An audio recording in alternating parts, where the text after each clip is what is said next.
What up, Superman? What up, Patrice? Can't wait for the next trailer for which would be on Disney Plus. Yeah, what up, DC? Netflix getting the GTA 6 trailer. Oh.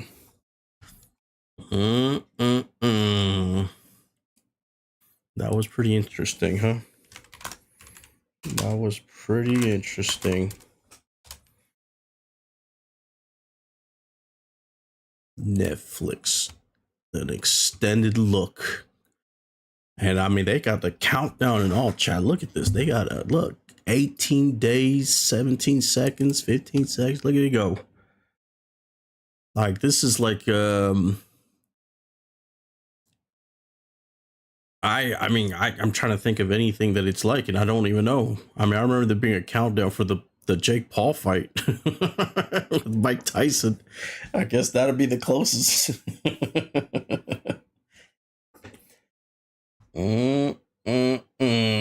It's gonna be YouTube, yeah, like what, like a couple hours later, something like that.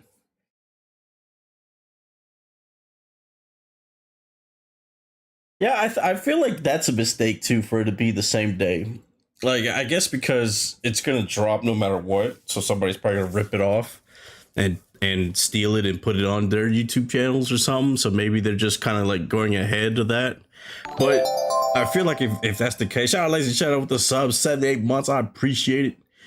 I feel like if they're gonna go that route anyways, then just don't tell anybody. Like, just have it revealed and then just drop it on the channel after the fact.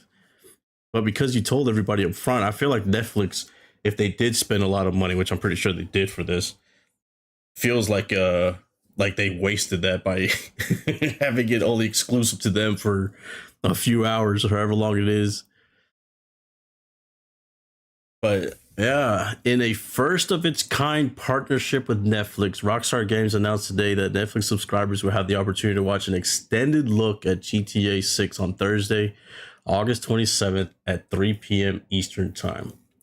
The new iteration in its blockbuster series comes 13 years following the debut of GTA 5, that same year that Netflix was beginning its push into original programming. This collaboration represents the next generation storytelling and content on Netflix. Now, I wonder if there's more to the Netflix deal. Like, I can't imagine that they would spend all this money just to have a trailer and that's it. So I don't know if maybe down the road they have some kind of I'm trying to think of even what they could do. Maybe they have a cloud gaming thing that they're going to have with GTA. I don't know. Warner the Rockstar has partnered with us to debut the next part of GTA story. It's a reflection of what we hope Netflix is becoming, a place where the most ambitious storytelling from any medium can find the biggest possible audience for a few hours.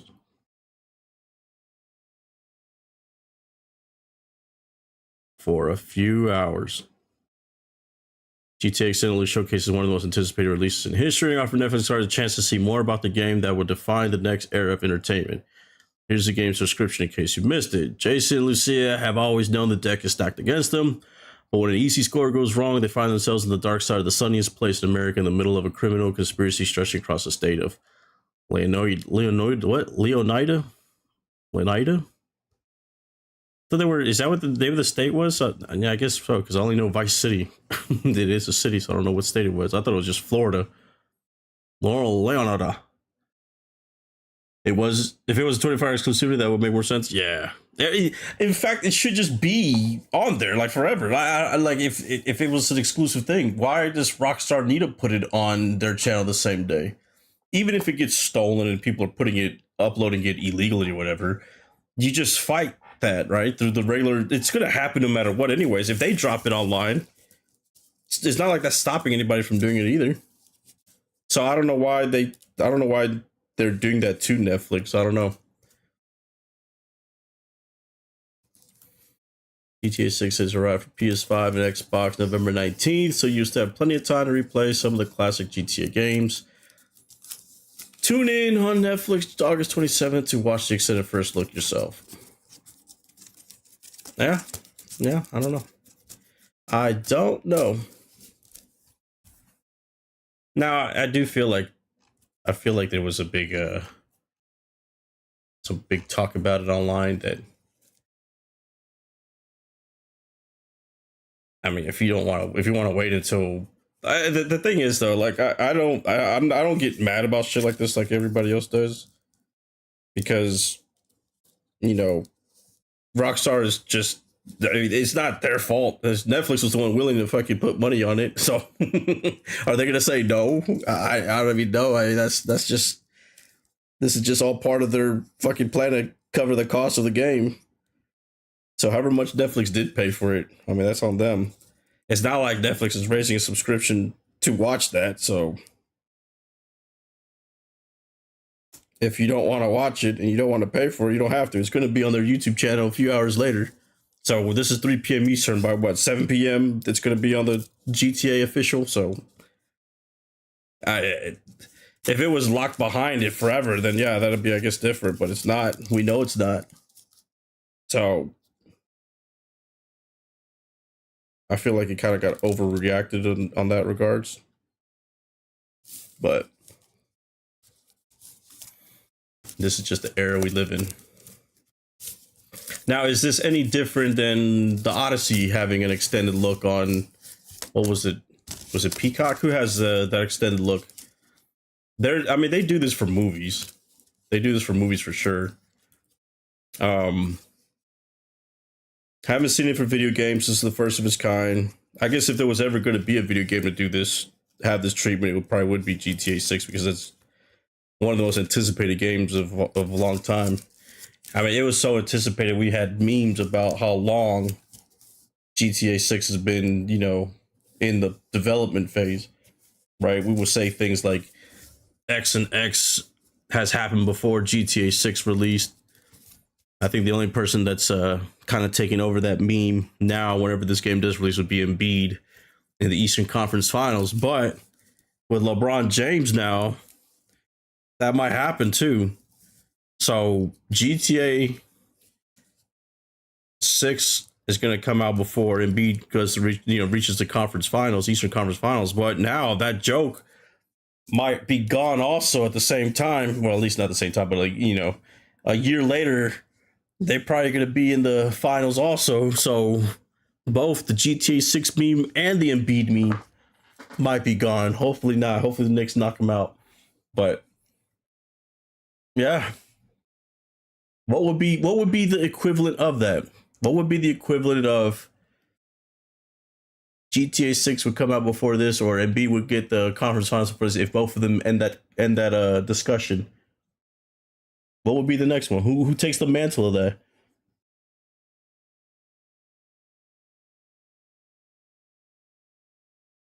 Jets win the Super Bowl, but the thing is that the Jets are never popular enough to even be they're already a fucking meme, but just being bad.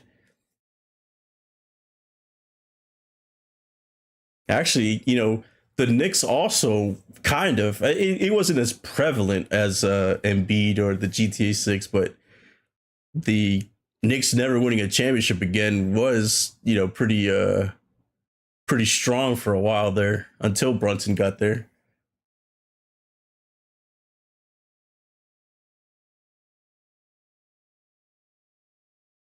But it's usually in one thing though, like a person or a entity like GTA 6. So who's somebody that hasn't won a ring yet that might get that? If Wemby doesn't win like the next 5 years, I think that'll be one.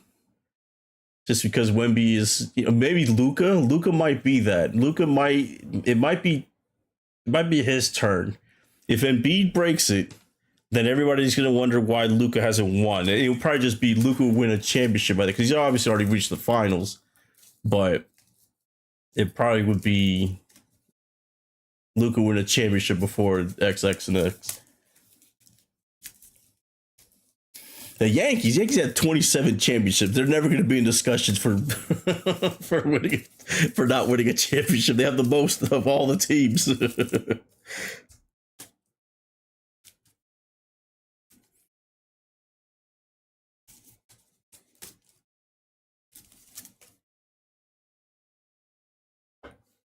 The Red Sox already beat the curse. The Cubs already beat the curse. So there's no more curses in baseball. Right? The only curse there is now is just the Dodgers.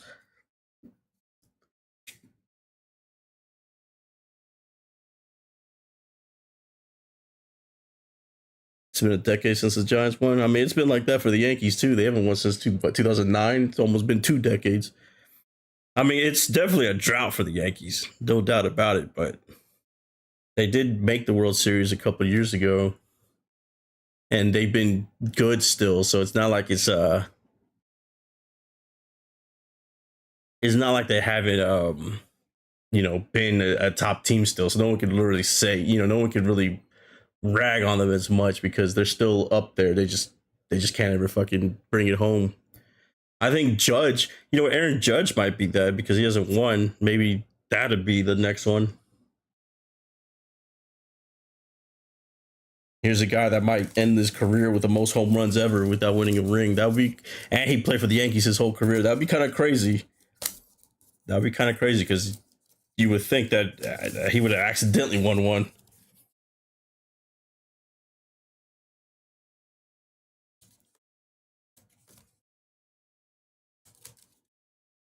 Yeah, that one is probably up there. I'll give you that for sure. So yeah, so there you go, Chad. There's a countdown here for anybody that's waiting 18 days.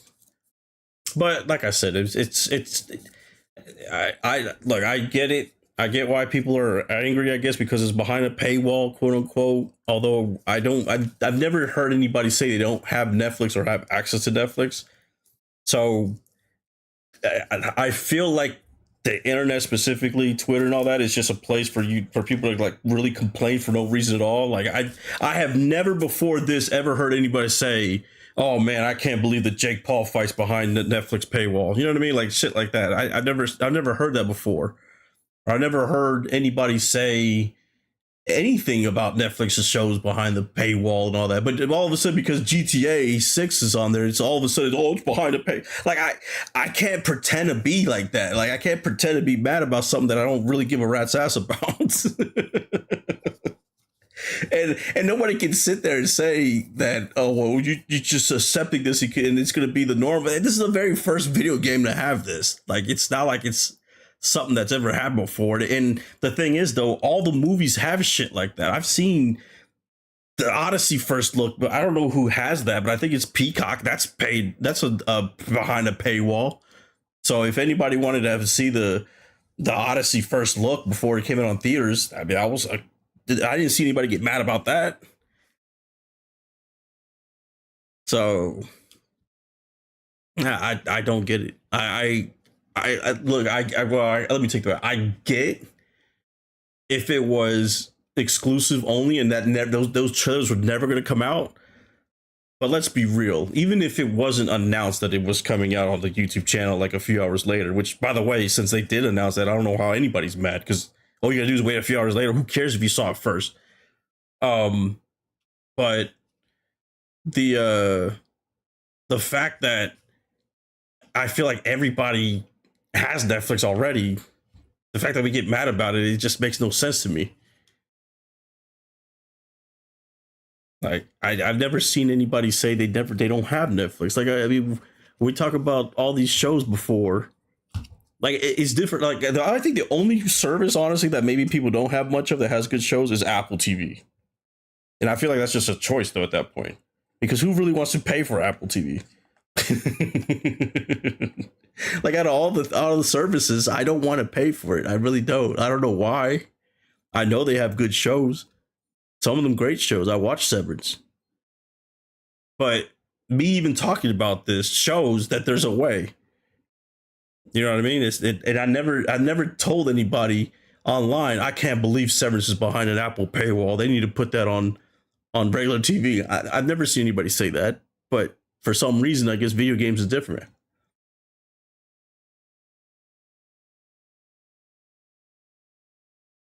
Then at first it says it's gonna be a few days before it got put in. Well, I mean, even if it is a few days, if it's not gonna be exclusive to Netflix for the entire time, who cares if they got it first? Like that'd be like getting mad at Peacock for having the Mario Galaxy movie right now first instead of it being on HBO Max, 6 months later. We never got mad about shit like that before, so why are we getting mad about that now?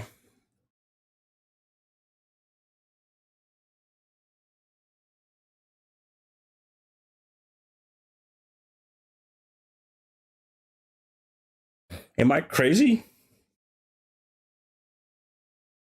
Because it's GTA? But like, did people really care about a trailer that much, or a first look about it? To say, well, I'm just not going to pay Netflix for it, but I really am mad that I can't see it right now. I mean, I don't get it. I just feel like anything anybody does these days is just automatic. Notch up the fucking over exaggeration by 600. Because I feel like that's what it is, an over exaggeration. There's no way people could be that bad about it. I refuse to believe it. Now, if GTA 6 came out for Netflix only and it wasn't going to be on PlayStation and all that stuff, then then I can see people getting mad. Yeah, this is the GTA's Netflix thing.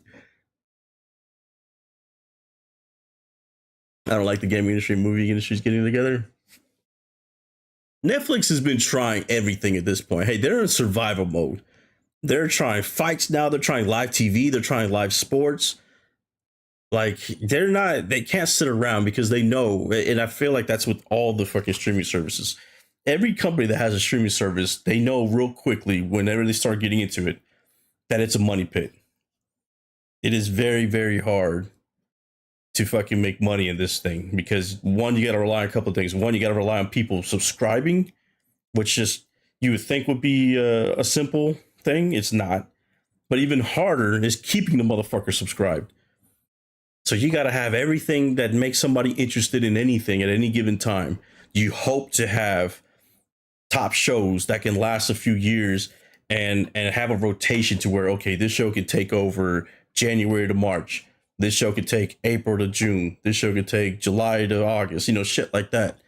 Because these episodes now these days are just eight episodes and shit. They're no longer 24 like they were back then. So now you have the attention span shrink dramatically over the years, and now people are very, picky with what they're watching, their money, and all that kind of stuff. So they'll cut that shit off in a quickness. They want deals right away. They want the new customer fucking acquisition shit. They want fucking free Netflix for 5 months before anything and all that kinds of shit.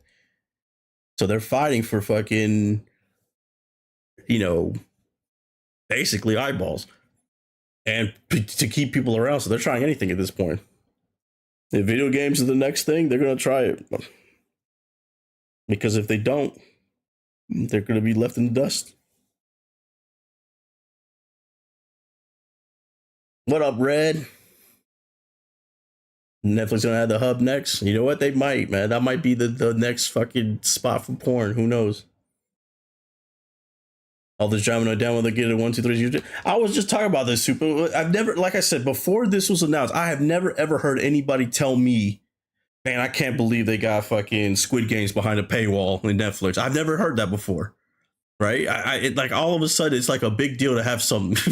Like, if people want to watch something, they're going to watch something on another stream. I was talking about that with Apple. I refuse to pay for Apple TV. I don't know why. I pay for all this other crap. And I know they have good shows, but does that mean I haven't watched Severance? No. So I there's definitely ways.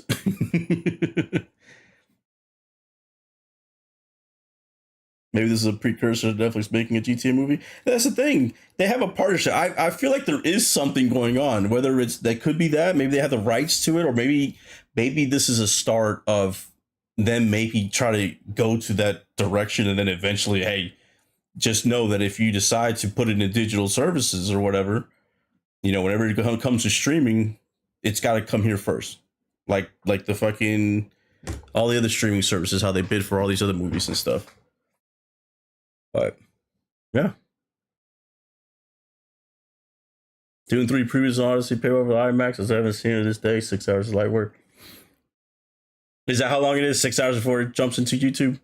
So yeah, I mean, to get that mad about having a not seeing it for 6 hours, which again, I know for a fact, I can guarantee this. If I mean, I'm willing to put money on this. As soon as this first look drops on Netflix, it will be on 60 million fucking YouTube channels. It would be streamed on Twitch, whether it's legally illegal or not. And you know damn well, we've already seen Odyssey and Spider-Man drop on Twitter. It will be on Twitter. There is no excuse on not being able to see this shit, especially if it's just clips or a little mini trailer in the end. Now, this is like one of those first look behind the scene things, so there's probably going to be an hour long or whatever for the whole thing. But I guarantee you, there's going to be ways to watch this shit. And if not, 6 hours, it's going to be on the fucking YouTube anyways.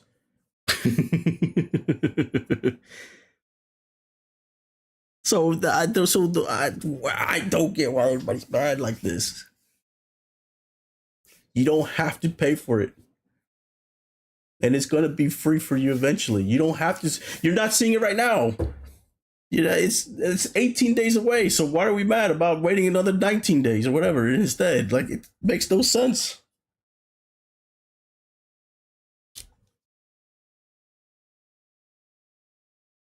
Avatar was on Twitter before the official. Man, I think it was officially on. It was on Twitter like almost a year before release, right? What was it, like 8 months? It was supposed to be. Yeah, we're definitely hypocritical when it comes to that kind of stuff, huh? Mm-mm-mm. Yeah, I don't know, man. I feel like we just get mad about any little thing for no reason. That's just me, though. That's just me. I know that a lot of people got mad about this, though. So Take Two had their earning call yesterday. And I'm going to put the question on here from Morgan Stanley because this is what got everybody talking. I just think it's ironic that it comes from the same fucking company. Still talking about GTA stuff. But look at this. Matthew Cost, analyst for Morgan Stanley. Good morning. Thanks for taking the questions. I was wondering if you could comment on Sony's decision to get rid of physical disc sales for new games in the beginning of 2028. Will that have a material impact on your gross margins, or will you continue to sell box download codes at a similar gross margin? Shout out Holmes with the raid. Presumably at a similar scale going forward. Then secondly, if you could just comment on your progress shifting towards direct payments inside the Zynga business, and if that's still something that is currently increasing and has significant runway ahead. Thank you. All right, so then Strauss said here, thanks for your questions. I'm not going to comment on Sony's own decisions, but in terms of our decision, look, our business is well over 90% digitally distributed as is. It's already a digital business. In certain instances, especially if it's a big game, discs, and note I said discs, don't really make sense for the consumer. Also, in most instances, you have to register online to play anyhow. If you're already connected, who cares if you download digitally? It's all the same and it's much more convenient. That's where the world is going, in our opinion, and I think Sony understands that. We certainly understand that. It doesn't mean that we won't have physical editions now and then. I'm sure we will, in the same way that there's still vinyl in the recorded music business. In other instances, it just won't make sense. On direct-to-consumer, yes, that remains a growth business for us. We are not direct-to-consumer across our entire mobile portfolio yet, but we're getting closer, and we are seeing growth there. We don't talk about the actual percentage, and we don't talk about our goals in terms of percentage of our business. What we want to do is be where the consumer is. We will support and continue to support all third-party distributors who treat us appropriately and with which we can make sound economic arrangements. At the same time, we'll offer direct-to-consumer opportunities for consumers who want to avail themselves with those. There's no doubt that our direct-to-consumer business has had material positive effect on our margins and in the mobile business. So there you have it, chat. He's telling us we're already digital, and who cares?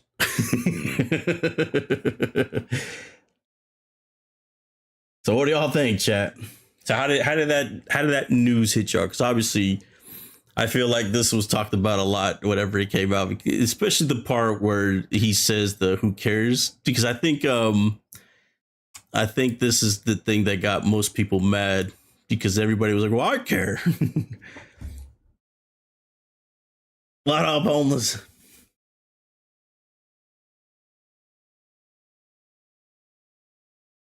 I don't know how they've been getting these movies so quick, but I need the keys too. I'm telling you, it'll be on X for sure. They got Spider Man has been on X so now for every day. Every day I see a new link. Once it gets taken down, there's a new one that pops up, man. But it is true though. What Super said, most people had just been recording it. I think the thing is though, this has been going on for ages. Like the if you lived in New York, if anybody's ever been to New York or visited New York in like the 90s and in the 2000s, if you went to a subway and you rode on those, every now and then you're gonna have those business entrepreneur people that come into the fucking trains, right? And try to sell you the bootleg DVDs. And those were all hand recorded, fucking with fucking the old school fucking. I don't even know how they got it, man. They had that shoulder camcorders doing that shit. So it's just that technology has gotten so much better that some people film they got like the perfect spot in the theater. They have it zoomed in just right to capture the whole thing. And some of them just have very high quality. And then obviously some of the cameras today you can film at night, when it's dark and shit like that and make it look really good. And some people clean it up to where it's actually really good quality now. Like cam quality is not the same as it was in the past. It's actually decent. Wolverine was the best bootleg ever. So yeah, that stuff is. It's just now we live in a digital age to where people can upload that shit quickly and it spreads everywhere. So no, we killed the business, the bootleg business from the subways, but still, it was always around. I'm about to buy PS2 Midnight Club 3 Dub Edition remix. I watched Spider Man 3 times on Twitter. Yeah. My very first bootleg movie that I bought when I was a kid was Home Alone 2, man. That was such a good movie to me. We killed physical piracy. See, look at that. We were killing it before we even realized it.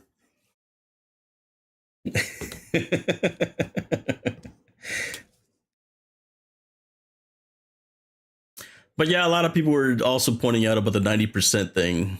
That well over 90% digitally distributed as well. Look, no matter how much you slice it, though, because I know still people say, well, that's not fair to say that because that's DLC and all this shit. There is definitely a drop in the physical sales, no matter how much you cut it, no matter how you slice it. Sony has already released the actual numbers that they put, and it's a big difference, huge difference. It's not making money.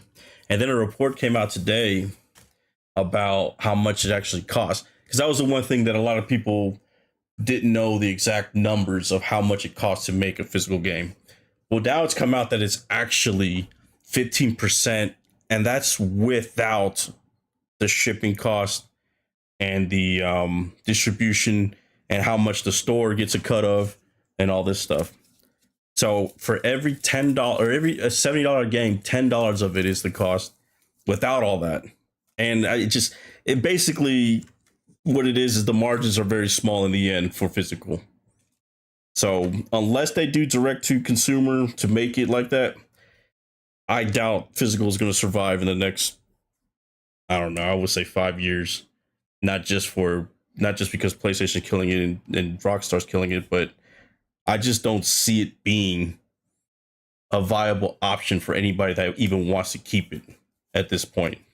Because with everything rising cost wise, to be the savior like everybody thinks Xbox might be if they keep it, it just might not be worth it in the end. We'll see, but I just don't see it. I don't see it. No matter how passionate people can be, you can't just out finance out staff members that are deep in the data. Yeah. Yeah. And it just goes back to what I talked about in the past. I mean, it's just one of these changes that's going to be inevitable. You can fight it. I'm sure, like I said, I'm sure every farmer was fighting machinery instead of using workers and stuff. But it happens. Nobody told these companies to make 500 million games. Sony accountants said they were cutting physical to keep the cost of games down. This would have been a different scenario. Yeah, I guess that would be. I mean, I guess that's another thing that people are really mad about is that if they're telling us this is how much they're saving, then why isn't that savings being passed on? And I mean, that's a good argument. I don't think there's any fight for me on that regard. But I don't ever hear that is the fight, though. I just hear no disc, no buy. And the thing that makes me laugh about that, though, is that you see things like I saw today. One of those FGC fighters hate token on PC and uninstalled it and then said, "Well, I'm going to play it on PlayStation." So, by then when everybody starts jumping on, they're like, "Yeah, this makes the PlayStation better for this game." It's no disc, no buy until I finish playing this game, right? Or it's no disc, no buy for this week until Wolverine comes out. It just it just makes no sense to me how it's like a pick and choose. If you really are mad about it, you want to stand on business, don't play those games on PlayStation. I'm not talking about Max. Yeah, maybe that's what it was. Maybe I think that's what it is. Max, right? Max Dude or some shit. I forgot. Dude Max?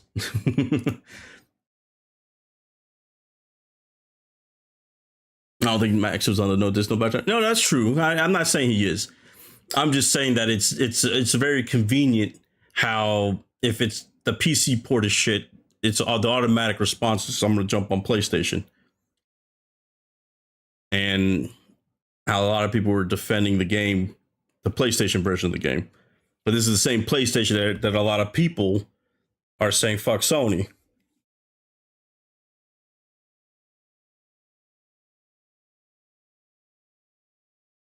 So that was intentional. Sony think they're smart.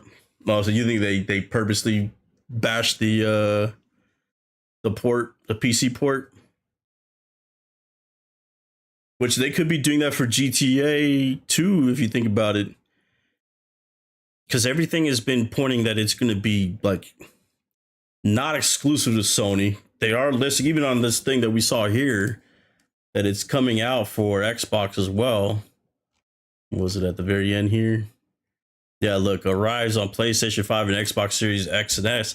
But the PlayStation logo when that trailer dropped was changed to like a GTA style color scheme. Like, I feel like the game is going to run better on PlayStation if for some reason the Xbox is either going to have a shit version or it's going to be delayed like they did that one game. Was it Token that they did that to? For GTA, I mean, where Xbox just out of nowhere said, "Oh, by the way, the game's coming out in like a week, but we're going to delay it for a few months." What game was that they did that? Maybe it wasn't Token, but I know it was one of those games. Was it Avatar? Avatar, there you go. And actually, I said a week, but it was like 24 hours, right? It was something so sudden. Like, it was supposed to come out and like, bam, they announced that. Like, that's got to feel shitty for anybody. It was 24 hours. That's got to be shitty as fuck.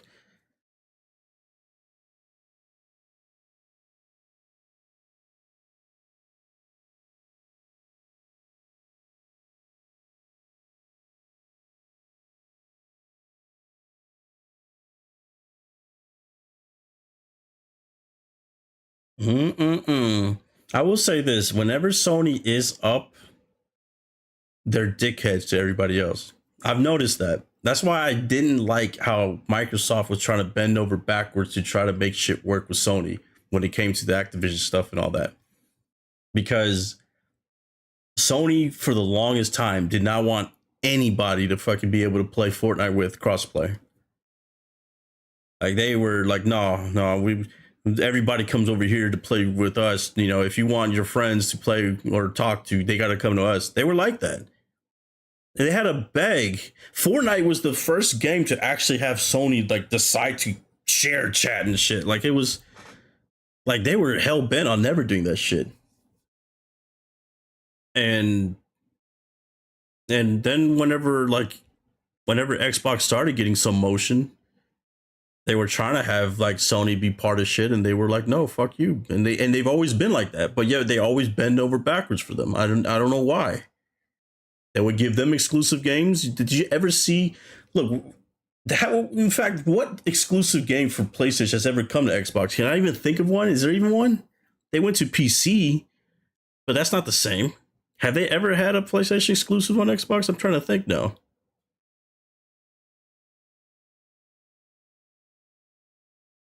So why were they? I'm glad Asher pulled all that shit back. Although one of them is too late. Was it Fable? Fable's too late. It's gonna be on PlayStation, which they look like they're Helldivers 2. But that was a Sony game though, wasn't it?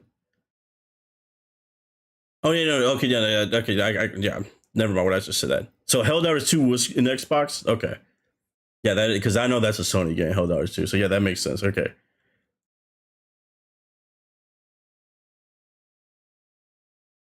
All right, so Helldivers 2. A PS exclusive that only went to Xbox and not PC.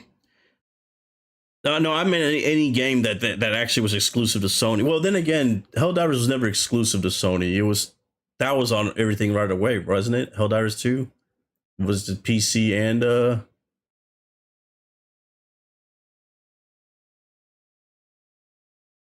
has any of the big Sony IPs ever gone to Xbox? Like let's say like we know that what's Sony has gotten some of them from Xbox. I think the only one they ever got was Halo, right? Or did they get Halo? I don't know. Did Sony ever get Halo? I don't remember now. I feel like they've gotten a lot of their games though. Sony did get Halo. Oh my lord. So did Xbox ever get God of War? Like I feel that would be the equivalent. I think we all know the answer to that, right? So yeah. I don't get it. I don't get why Microsoft bends backwards over for them so much. I don't know if they just felt like they were like the little brother that like, come on, please play with me. I don't know. Yeah, Helldivers was published on it. Yeah, I remember that. I guess that's the only game that I can think of too that was Sony that was an Xbox, but it wasn't an exclusive game though. I guess is a way to say it. Like Halo used to be exclusive to Microsoft, and then they went to Sony eventually. I don't think Helldivers is ever exclusive. I think they actually started on everything right away.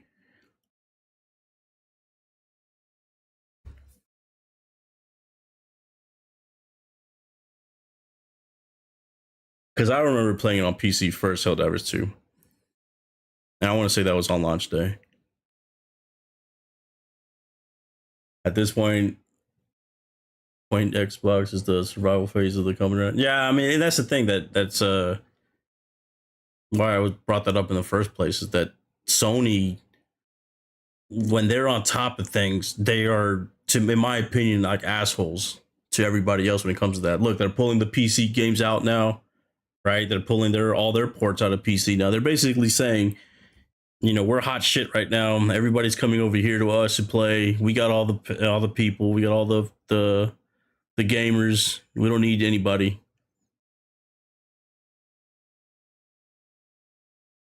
Death Stranding? Ah, okay.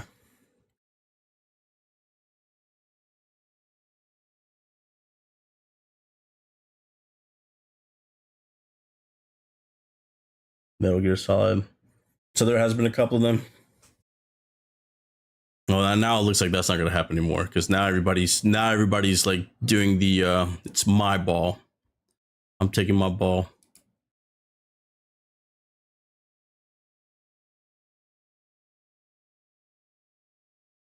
Taking my ball and going home. And everybody's doing that again.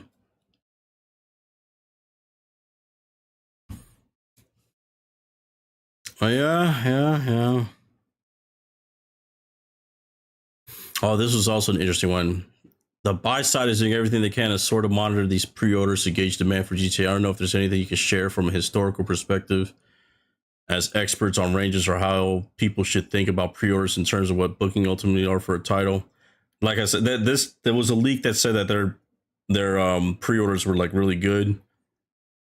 I like that ring fencing of demonization or dimensionalization. What dimensionalization? Okay, if I can say that slowly, which is another way of saying how many units are you going to sell? The answer is I don't know. I'm not going to tell you. I can say that the level of pre-orders is unprecedented and astonishing, and we're very grateful for that. They are so unprecedented that we just don't know how it'll translate into sales, which was a question I answered earlier. We generally don't know. We just don't believe in claiming victory before it occurs. So I don't know what that necessarily means. I saw this also, this phrase.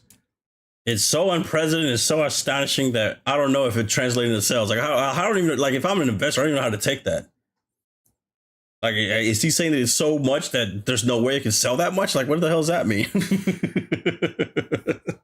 It's so outstanding. It's already at 20 million that I don't think it's going to hit 20 million. Is that what he's saying?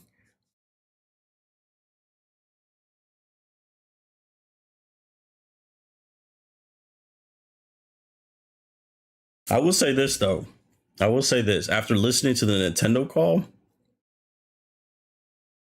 I I'm shocked at how I don't know. This might be a reflection of the economy too. I'm shocked at the numbers that Nintendo showed. Like, genuinely shocked at how bad they looked. They looked bad, in my opinion.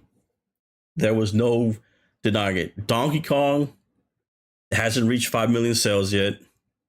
The only game that has reached anything of significance in sale has been Mario Kart World at 15 million. Every other game was below 5 that has come out. All of them. Pokepia, Donkey Kong, every single game is less than 5 million. Some of them hadn't even hit 2 million yet.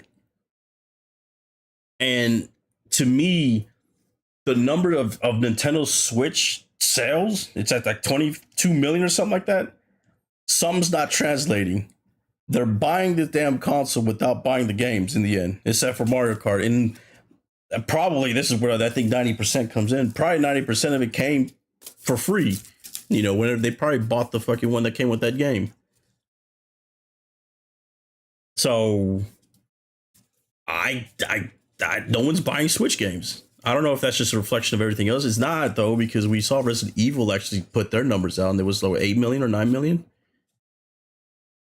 I expected that at least for some of their games that they thought were hot shit, like Donkey Kong.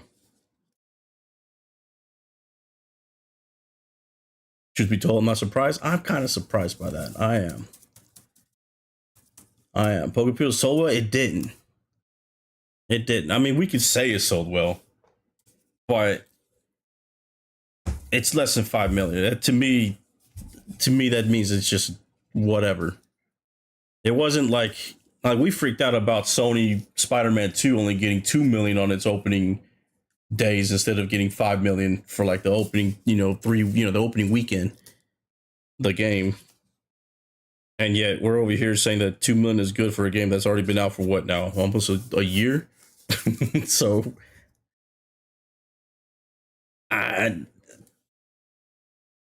Nintendo games used to sell like a lot.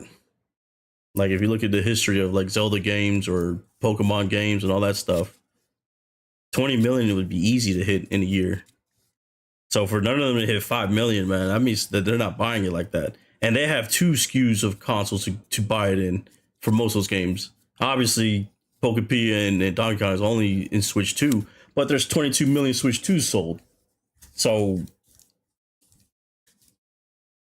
I refuse to believe that they're only playing Mario Kart.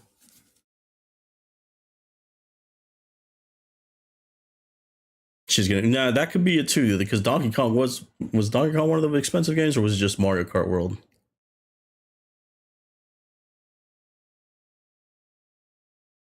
Maybe it's just Mario Kart.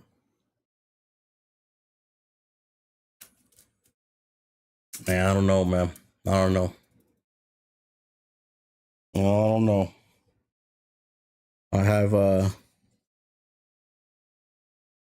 feeling that if their sales are that bad as far as the games or software sales, then I can just imagine how bad Xbox looking right now. Maybe that's why PlayStation or Sony's acting all hot shit, because I think people are only buying shit for them.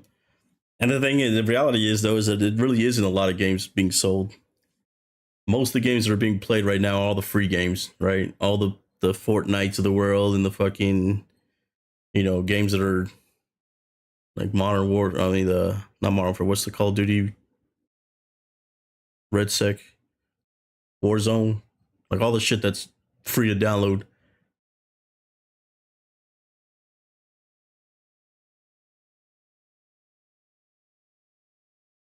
Mm-mm-mm.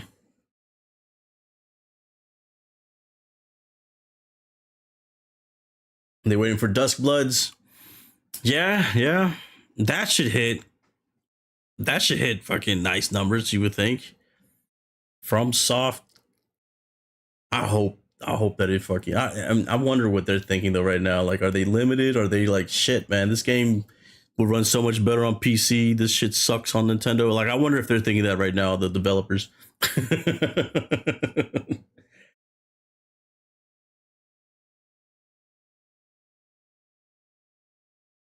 I haven't gotten a Dustblood email. Yeah, I'm starting to get a little nervous, but it's starting to be a little late. It's August now. Like, when was this shit supposed to come out? Was it supposed to come out in August or was it November?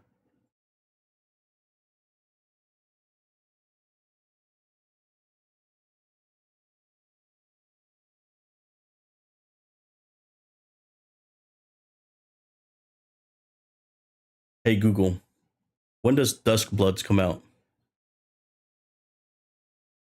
The Duskbloods is scheduled to release in 2026, but there is no specific date yet. A closed network test for the game is coming up from August 21st to August 23rd, 2026. August 21st, August 23rd. It's the beta, whatever. Yeah, I think I did sign up for that. If it's a closed network test, man, that means they're a few months away. Because then you have to have the open one that will come out in September, probably. And then maybe October, you start wrapping up the packaging and shit of the game and all that stuff. And then, yeah, I guess November release. That's what I'm thinking.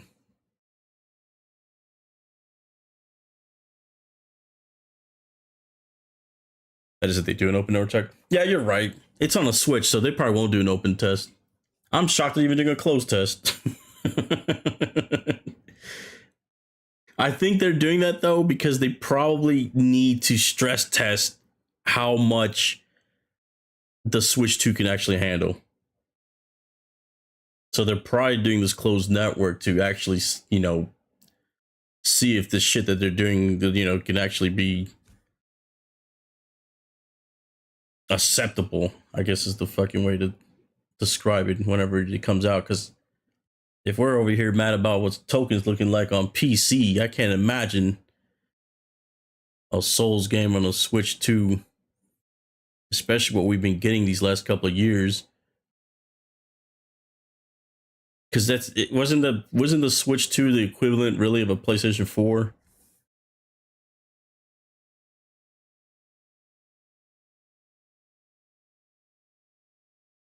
PS4 Pro.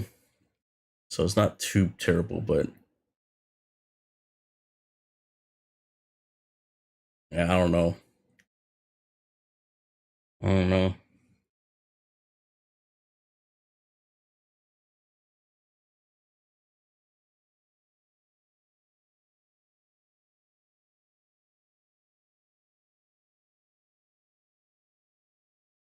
Old school Pac-Man.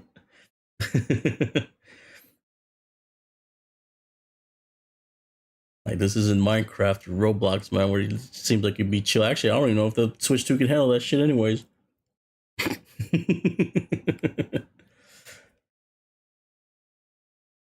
What how would I know if I got it? Let me see. Let's look at my emails. I guess I gotta figure out which email I used.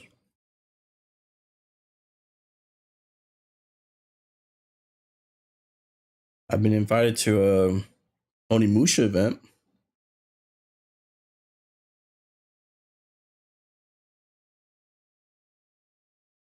Dusk Blood. Let me just type in Dusk. See if that does anything. So I don't think I use this email.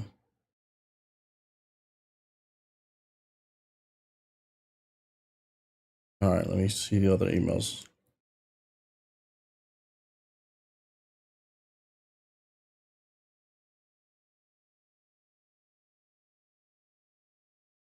Steam, not there.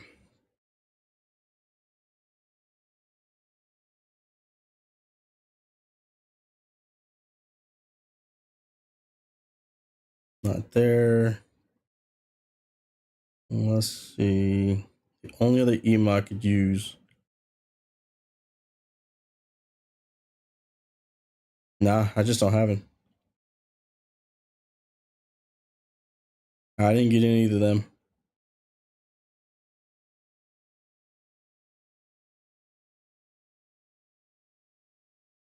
Yeah, I'm gonna play that for sure. I'm gonna play Onimusha for sure. Emails went out yesterday. Nah, so I'm screwed then for sure.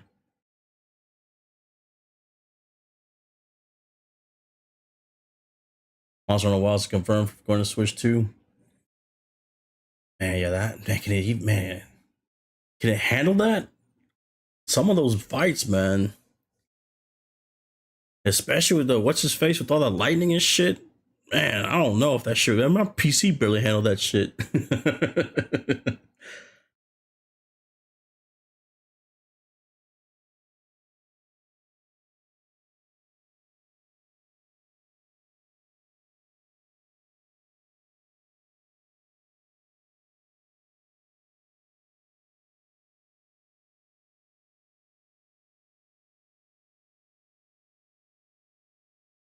Mm-mm-mm.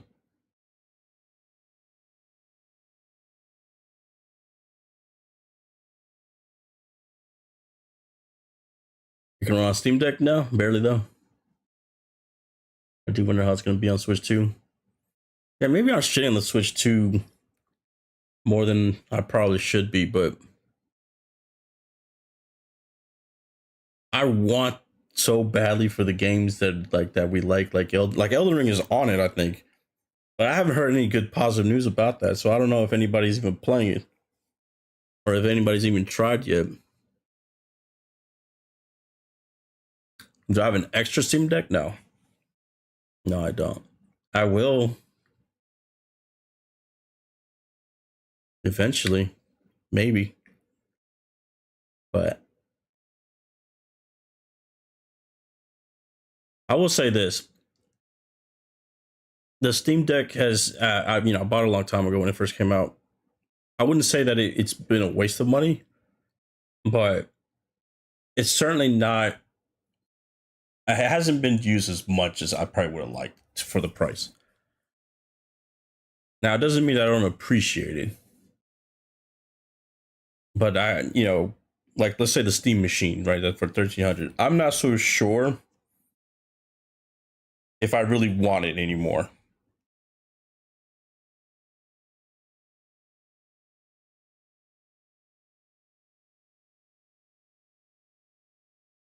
Saw my sister's Steam machine. It's pretty tiny. Mm.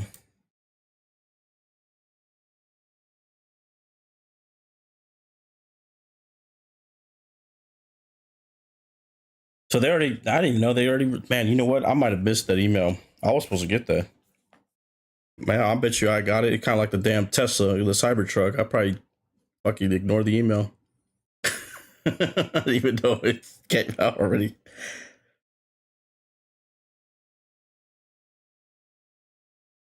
Let me see. Where did I have my Steam email link at? Well, I just go to Steam, right? Let me see.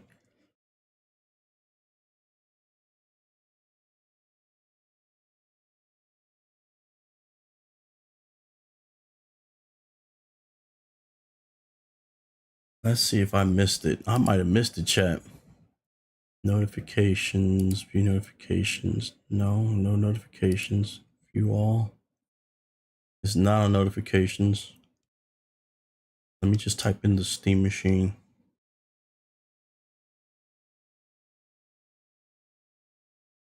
On the store. Steam Machine.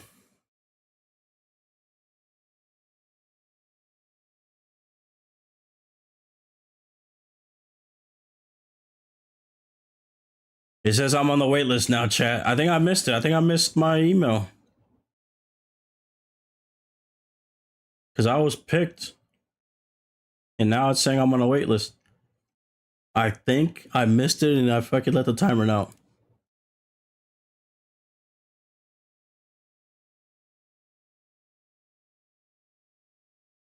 But you know what? I'm not mad. I'm not mad. Yeah, they had me listed for the 2 terabyte with controller at 1428. And I didn't do it.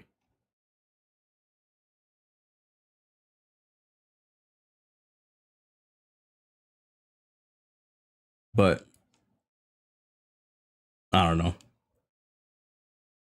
I wasted the money on Pokemon cards instead, probably. Need to get a Gengar instead. Not gonna buy the Trikachu or something. No, but I have a Steam Deck already though. That I have over here. It was the Steam Machine that I was talking about. Nah. I didn't know that they already started releasing it though. So that's cool that you saw it in the wild, Super.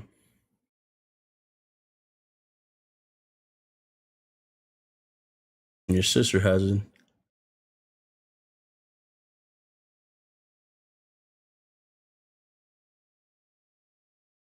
I will say this though. The Steam Machine, after all the news from PlayStation 6 and Xbox Helix, this might be the better buy. It really might be the better buy.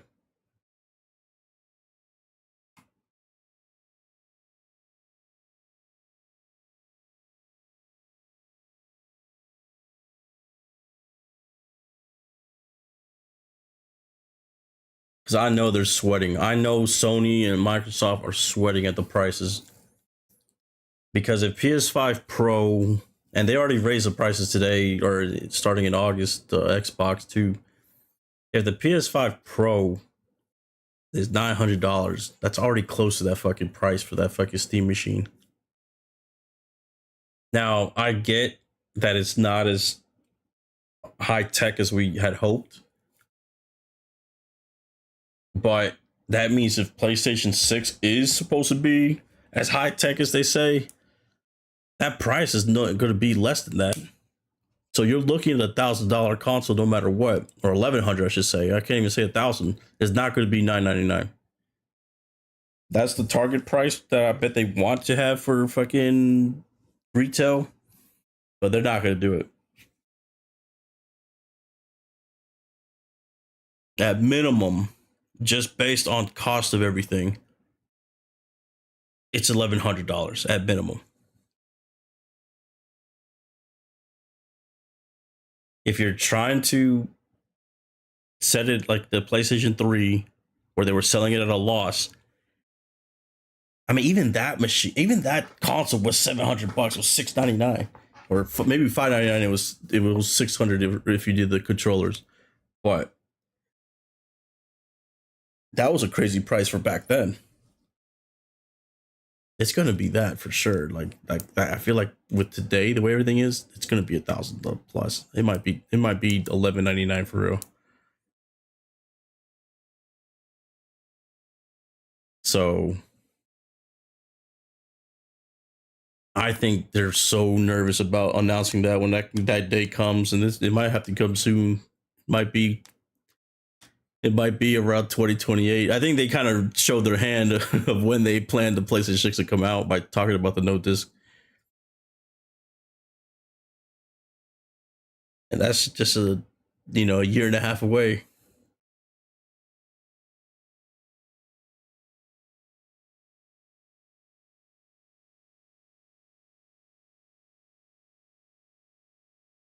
And then Project Helix. I think that's going to be another $1,000 machine too. So Steam Machine might not be as bad a price as we thought.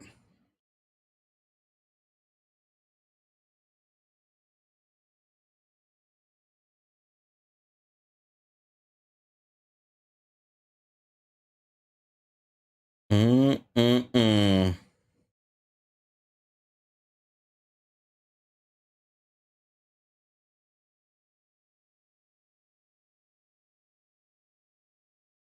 Netflix.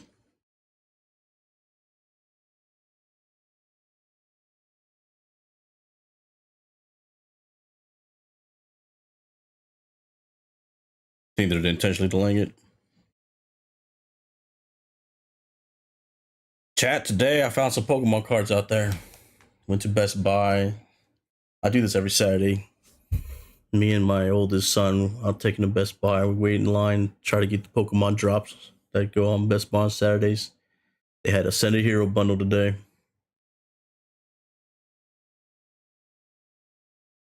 We did put my wife pulled an SIR today. She got because I also went to Walmart and they had some Destined Rivals there.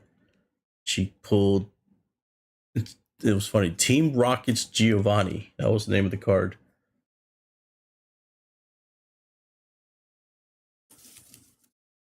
Hypothetically, Xbox gain starting market share with Helix if they eat some of the costs and put some serious good software features with good line of games for the initial launch. It's a dangerous thing to go first.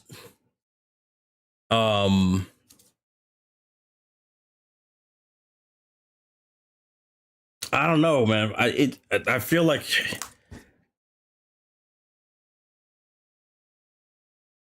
I'm trying to think from a business standpoint, what can Xbox really afford? Because this, to me, it feels like when Sega was about to die. Sega put all its money on the fucking what was that last one called again? That console? I forgot. It wasn't Genesis. What was it? I mean, not Genesis. It wasn't. It was Dreamcast. Yeah, Dreamcast. I was thinking of Saturn for some reason. Yeah, the Dreamcast. Whenever they did that, they went first. They went ahead of PlayStation. They put all their money in that, and it was ahead of its time, right? Fantasy Star Online. They had it was actually nice, but it cost the cost. That's what the funny thing. Funny enough, the cost was the thing that made people get turned off by it, and it was Dead Man Walking. Nintendo laughed, and then fucking PlayStation still dominated. Anyways, PS2 came out, and shit, that was it. All of a sudden, Nintendo was the one facing the wrath of Sony. I It's hard because with Xbox now with Helix, now they're in this position to where you gotta fight price and you gotta fight when it comes out to try to either take advantage of the market. See, Nintendo doesn't care anymore because they always know that for the holidays, they're gonna outsell the other two because one, the price still, and it's still marketed as more kid friendly, even though they're trying to get Dusk Bloods on there. They're trying to change that perception, but they still do actions that still show that they're not in that phase yet to really leave. But with Xbox, they're in a tough spot. They really are. We saw. Did y'all see that earnings call of Microsoft? Did you see the numbers of all the fucking businesses? So even though Microsoft was in profit, they actually lined everything up like each division. Xbox was the only one that was getting its ass kicked. They were red. So as a whole, the company was happy with their earnings, but damn well they're looking at that fucking negative number and be like, this shit sucks. I can just imagine if it was like a fucking movie like Office Space. All the bosses go to fucking Asha saying, what the hell is going on?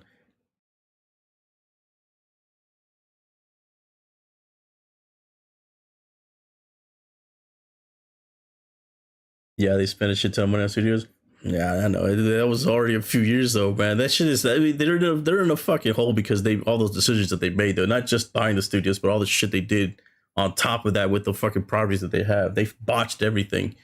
Like I said, they botched Call of Duty. They botched fucking um Bethesda. I mean they had this grand plan that just did not materialize. They're already talking about Game Pass being a mistake, and yet that was the whole future.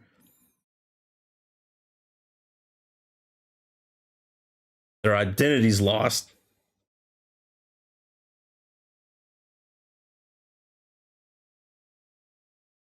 You got to change the culture. You got to try to get people to jump on board with your ideas. And they're starting to do that. You can tell that she gets like these ideas from people tweeting her, and then she'll turn around and fucking implement that shit. Because what was it that they just recently announced?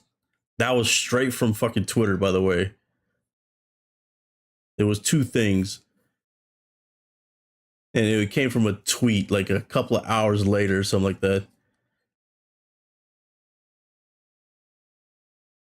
One was the achievement thing. That's what it was. The achievement trophy thing and something else. And it was all from tweets.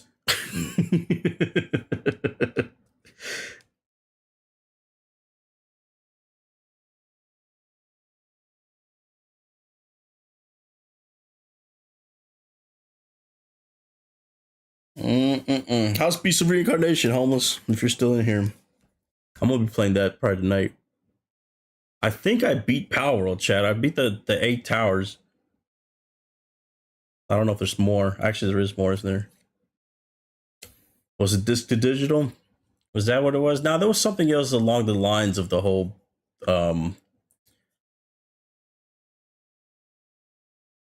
what's it called? The achievement thing. They announced the achievement trophy, like the platinum basically trophy. And there was something else. And the 360 games having official support of PC. Oh, okay. So I guess that's maybe that is a digital or whatever. Okay. Yeah. Well, then that's what it was. And yeah, and those came from like a couple of tweets from people, right?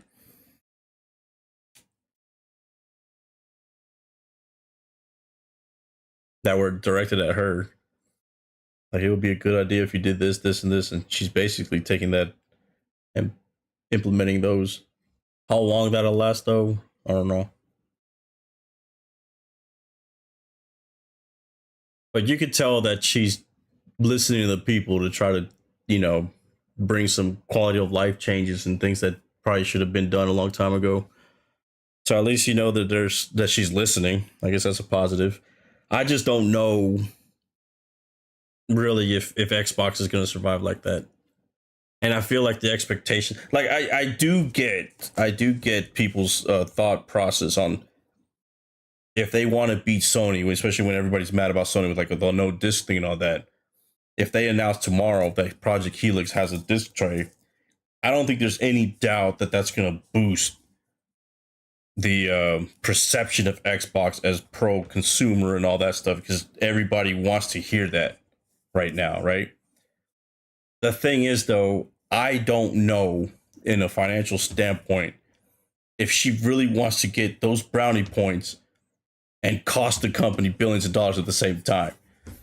Like, does the happiness of somebody hearing those words translate to making financial sense going forward? And I think that's the juggling that they have to decide on that right now. I think for a PR standpoint, it would be a win, right? Everybody's thirsting for that. No disc, no buy, and then all of a sudden you have Xbox say they're going to have the keep disc and they're going to have the disc drive and they're going to support physical still. I don't think there's any doubt that you're going to see social media go crazy about that news and be all of a sudden pro Xbox and how that's going to, change gaming or something. At least that's what people probably feel. But if she decides to do that and it fails because of the cost and then the decline even further in the future, that's fireable. That's an easy fucking fireable. And then they will put the company back because now all of a sudden the console is already made and Now you're eating that shit. That's the thing. I don't know if it's gonna happen. Like I said, they're in survival mode. Yeah, I don't know.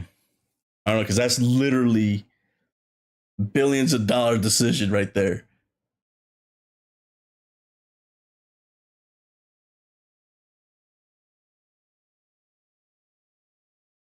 All right, let's put it to the test, chat, because I know a lot of y'all are for the pro disc and all that. If Xbox comes out tomorrow and says that the next Xbox is going to have the disc tray, and we're going to continue to make our games on disc as well, physical, are you buying the Helix over the PlayStation 6? Super says no. PC still. I need more than that. Need disc tray and Steam support. Apparently they were talking about having Steam with it, and now they're talking about it not being on it. So I feel like Asha's already basically letting us know that they're not going to have Steam on it. And that probably goes back to the, well, if Steam was going to be on Xbox, why isn't the Game Pass going to be on Steam? On the Steam machine, I guess. I don't know.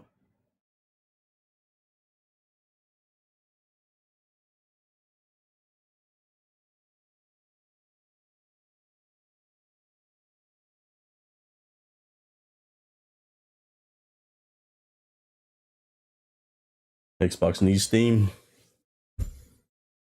No, it looks like she wasn't going to do it. I don't think she's going to do it, man.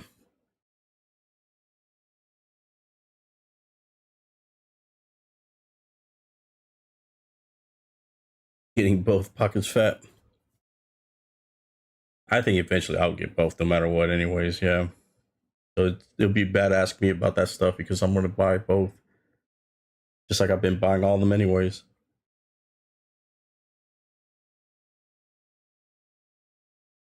These are going to be expensive, though, so it's not going to be right away, though. This is definitely one of those where I'll probably be like Beezy, and one of them is going to wait a while. Because now these are $1,000 machines, 1,000 plus, and that shit is not. It's not easy to fucking just say I'm gonna buy it right now.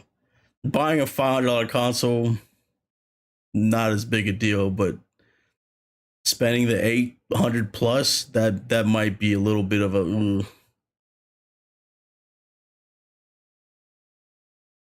Which one am I getting first? Probably PlayStation 6.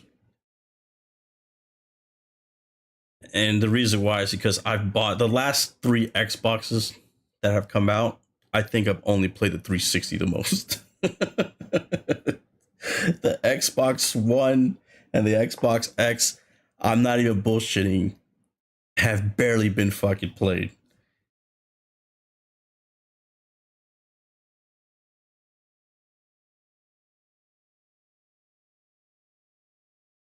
So, just based on history, it's going to be the PlayStation 6. And then on top of that, it's because think about it, I got Xbox Game Pass and it's for PC. So all the games that are coming on Xbox, I'm playing on my fucking PC anyways.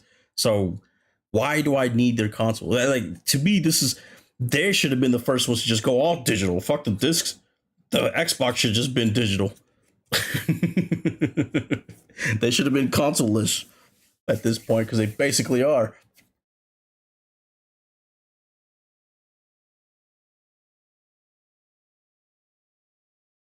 So yeah, it'll be PlayStation because I'm not losing Xbox in the end. I still got it by fucking having Game Pass.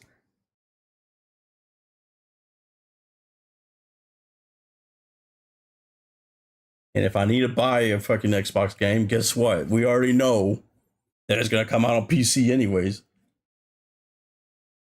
I got the Xbox app.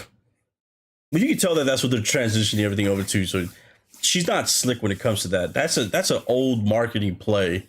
If somebody hates the word Game Pass, change it to the Xbox app. Oh, we agree with you. We're gonna have it as we're gonna have Xbox app be your one-stop shop for all these games. That's what's gonna happen. They're gonna get rid of the word, and it's still gonna be the Xbox app. And it probably should have been the Xbox app the whole fucking time if you think about it. That probably would have been a lot easier to a pill to swallow if you were Nintendo or PlayStation. If they asked you, "Hey, can we put this on your console?" If you would have approached it as just an app like Netflix and all that, That would have probably been a little bit different.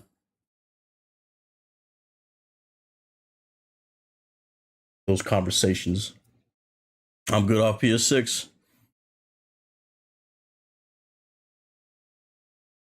This is an Xbox that has raw digital devices, mind you. Yeah.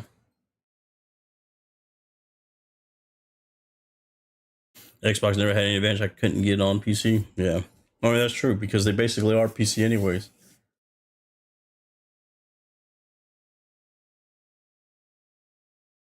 Thing is, we don't need a console upgrade at the moment. Yeah, I mean, at the same time, PlayStation 5 is not even all the only reason why I'm saying I would have a PlayStation 6 first though is because if I want to play every game, right, as a content creator or a streamer, then I have to have my PC and Sony because one game is going to come out for one and another game is going to come out for the other. So that's why my decision would be PlayStation 6 first, no matter what. Because then I'll have every game in the palm of my hands, essentially, right? If I decide to play it. But it wouldn't make sense to me to buy the Xbox when I'm not playing Xbox anyways right now. And I don't know if they can even do anything to convince me to get the Xbox Helix, like at least right now. If it's gonna be 1,000 plus, I I could wait until that shit either. Well, I don't know if it'll ever drop. These consoles right now haven't dropped. They've been up. They've been going up now. It was cheaper to buy a console when they first came out this generation than now. They're up now. Isn't that crazy? I can sell my PlayStation right now, my PlayStation 5, and make more money than I did when I fucking played it. That's kind of crazy to think about. Or when I bought it, I mean. So I guess if I want to have the cheapest price, I better buy her now. Actually, it's like that too with the Switch. The Switch is like that.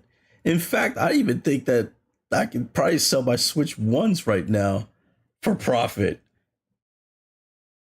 like I did during the pandemic.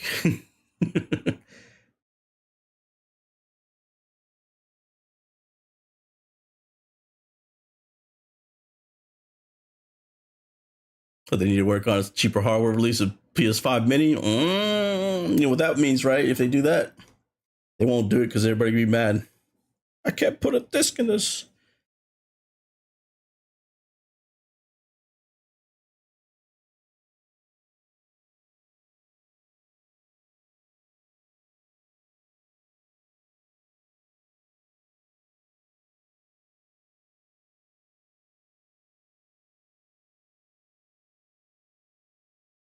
Mm-mm-mm.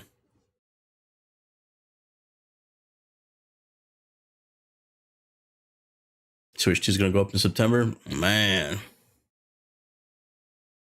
everything's going up in price, chat.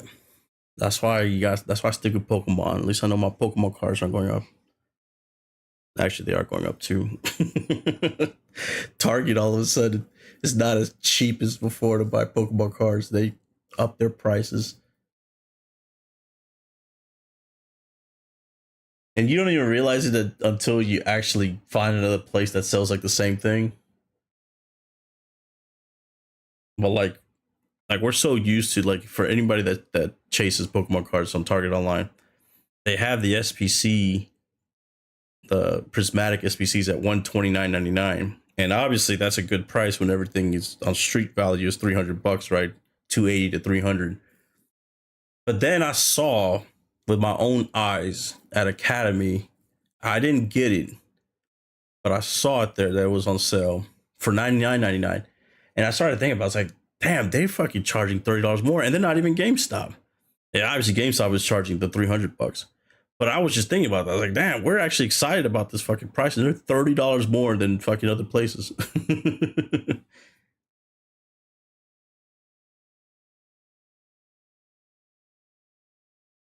The booster bundles went up a couple of bucks. It's only $31.99 now, but everywhere else is $29.99. The first partner boxes are like $16.99, whenever the places is like $13 or $12.99. Yeah. Yeah, they're a couple of dollars more. I know it's just a couple of bucks, but man, that shit That shit feels weird whenever you're just looking at the what other places have. Working at Target, seeing these scalpers come in and resell it. It's annoying as hell, damn. Today I went to Best Buy with my kid. He got the last of the Senate Heroes booster bundles. I got the last of the Partner Series 3, but I already had that the day before. I So there was this guy that was with his kid, and I probably didn't explain it to him what I wanted to do, but he wound up having to buy. He wound up buying two Pitch Black bundles, right? So I went to him. I go, hey, did you want this? Because I was the one like a couple of in front of him, and I didn't care about this at the time because I already had it. I was like, did you want this? And he goes, oh, I don't have it. I'll Zelle you the money for it. I go, no, that's fine. Yeah, I could. I wanted to trade him the bundle, and then I would have paid him money. He didn't have to pay me shit. But I think he thought that I wanted to trade the thing for the bundles, like straight up. And he's like, no, that's all right. My kid wanted to open the packs. I was like, all right. But I wasn't trying. I hope you don't think that I was trying to like make money off him, because I was actually going to give him money. I was just going to give it to him at the price that we just paid. But yeah, I think that guy probably thought I was a scalper. Are the Pokemon Company reprinting a set right now? And oh yeah, they're reprinting the Destined Rivals right now. The red box, the one that has Mewtwo on it, red and black. They're reprinting that, so I'm sure everybody's dumping those right now.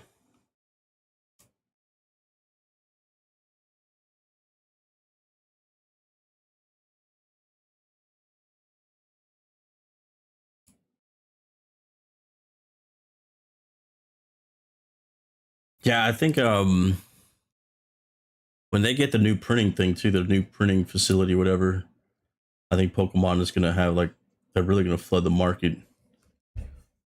Target's gotten crazier though, man. My Target got that upgrade because they like just now. Like I've seen a lot of Targets already have it though, where they did the back wall with the new trading stuff. But ever since they did that though, shit, crazy ass lines. To the point to where I'm probably never gonna go to Target anymore for a live restock.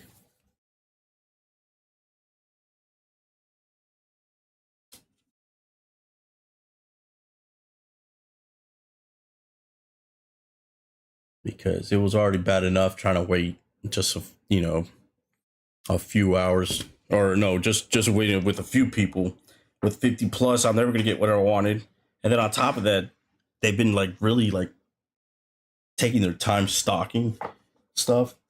Like it's like hours. Like you're already waiting hours to go into the fucking place, and then you're there for more hours having them fucking load the shit up. It's like, damn, man. That's why I like the Best Buy drop. They already got that done. They're already ready. As soon as the doors open, here you go. Buy your shit. Get out of here.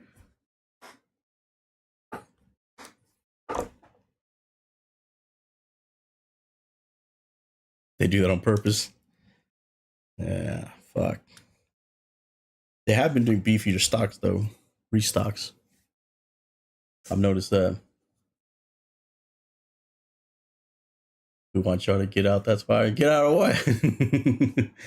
You talk about Best Buy, Red?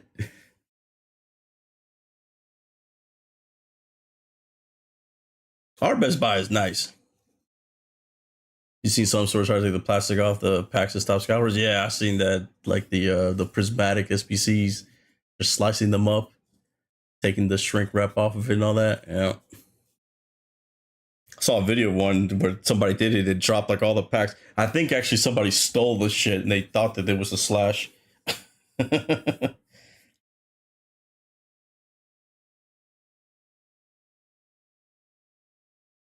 Can you imagine if Pokemon Center started doing that with their ETBs? Man, that would be crazy. I wonder if they did that, if that means that the bots would be out of that fucking place. If they announced that, Imagine if Pokemon Center says all our ETBs from now on are not coming packaged like that. That shit would shake the whole industry, I bet.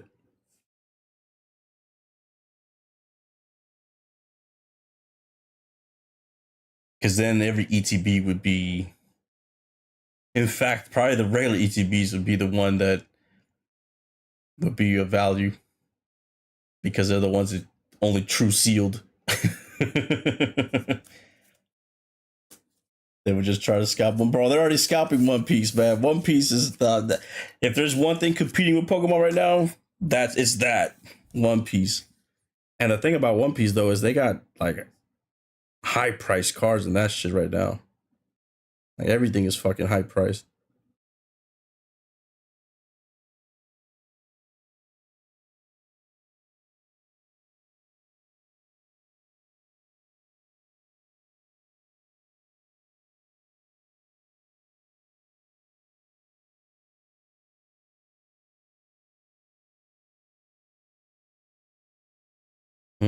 Japan's Sakurajima volcano erupted in dramatic fashion, sending a massive plume of ash over Fukushima. Look at that, chat. Some crazy videos too.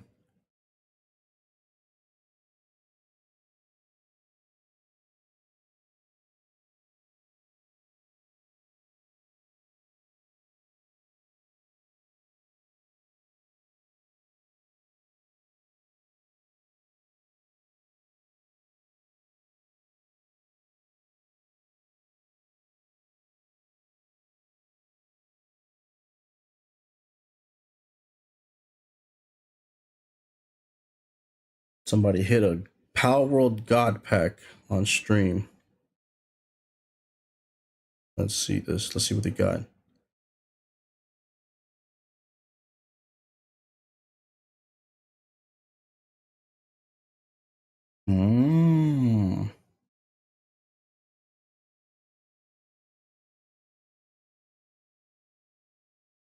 Chat, anybody open up some Power World cards yet?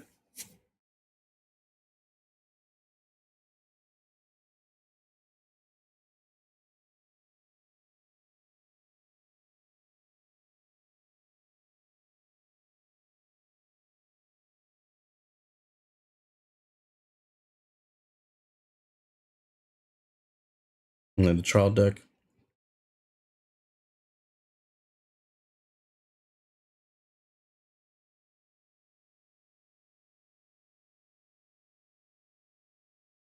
Wait, chat.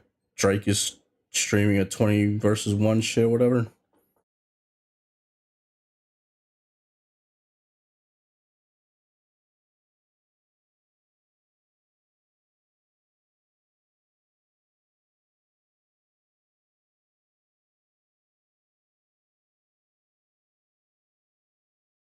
You missed your email twice trying to get them?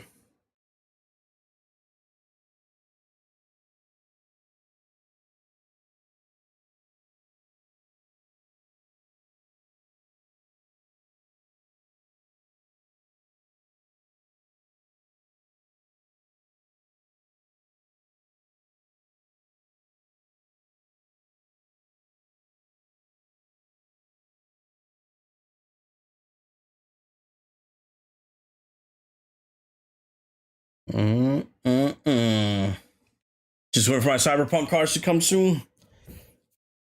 Man, Cyberpunk's coming out. New Naruto's coming out. What else? Everything's coming out, man.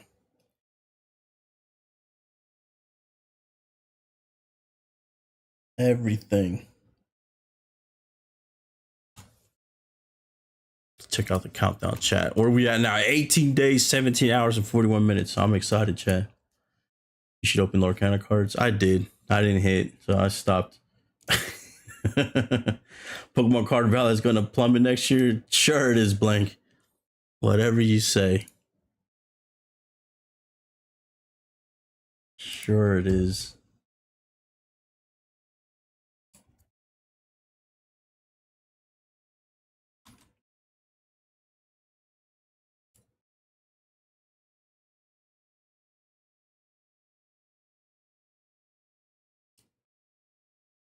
Mm-mm-mm.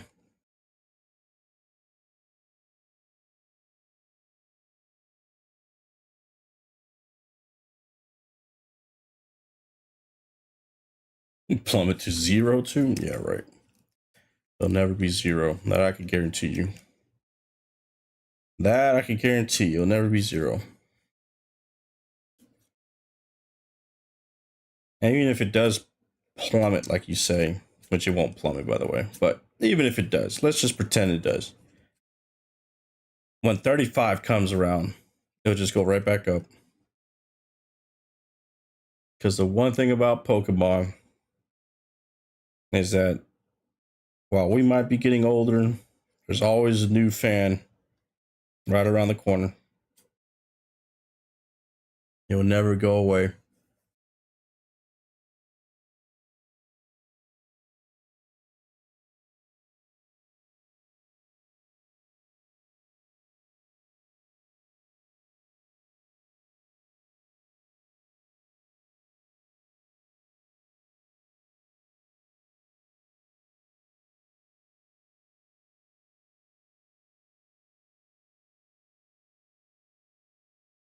And also, the plummeting part, Pokemon would always sell the cards regardless. If the scalpers are out of the game because they're not making money off of it, I don't think that matters to the people that are buying the cards. So I hope scalpers get out of the game. That would be nice. So now they just mean more product for everybody else. But I don't think that's going to happen. I don't think that's going to happen. I think at this point it's become like just the norm now. We gotta have to fucking deal with it all the time.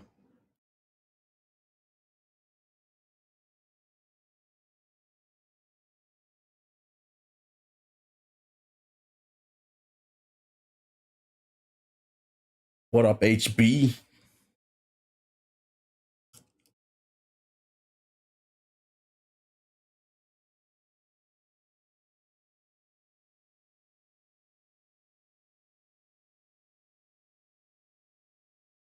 In California, they collect avocados.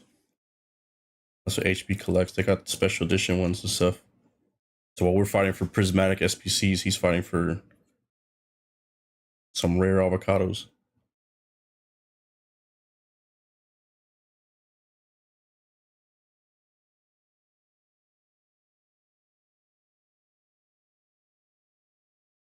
I hate avocados.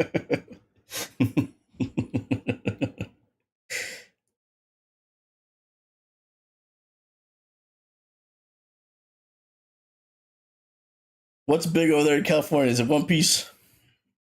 Out of the cards.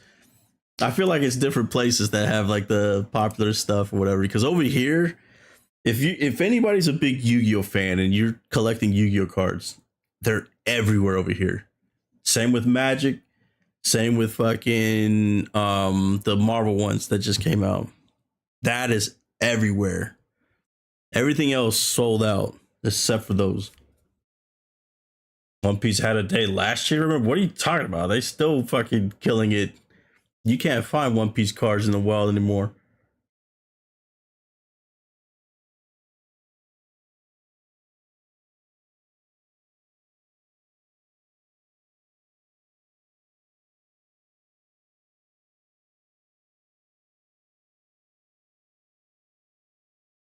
They started probably with the last new TCG.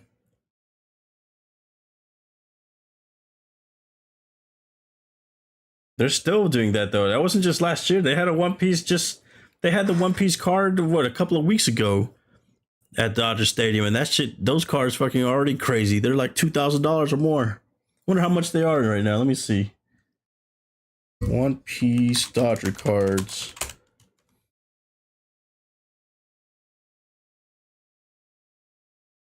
So that was just last week. 715 ungraded. A PSA 10 is 1840.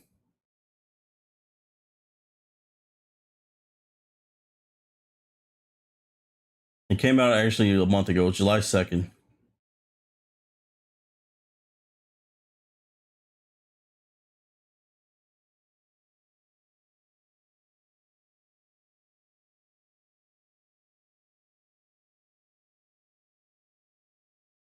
Because then you could constantly resell the products only value is competitive.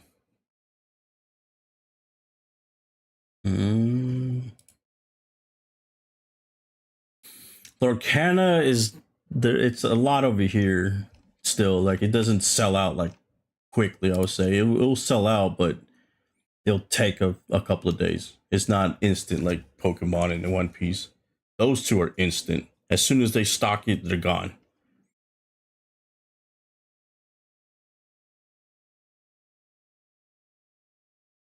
Sometimes, and I mean sometimes, like very few, you might have like a couple of Chaos Rising, since that's a set that nobody really cares about anymore.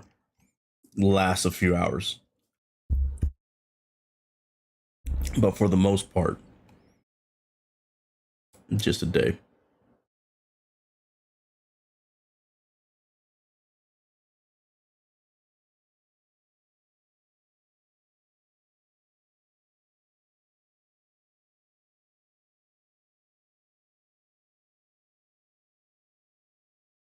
Let me see these fights on vending machines. I saw a Pokemon fight.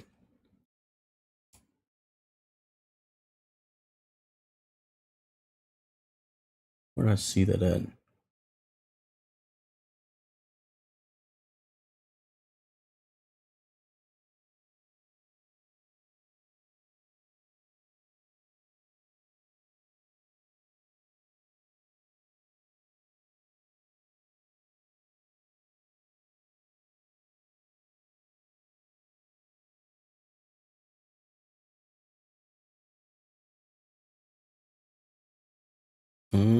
Who's getting the Hobbit set?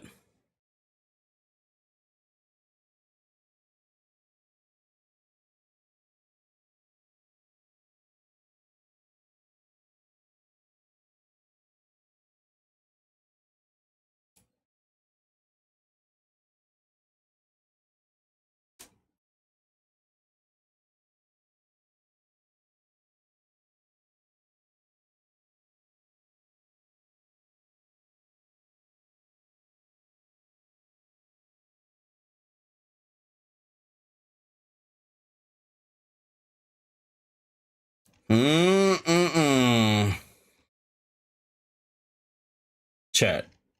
What is this Drake shit I'm seeing right now?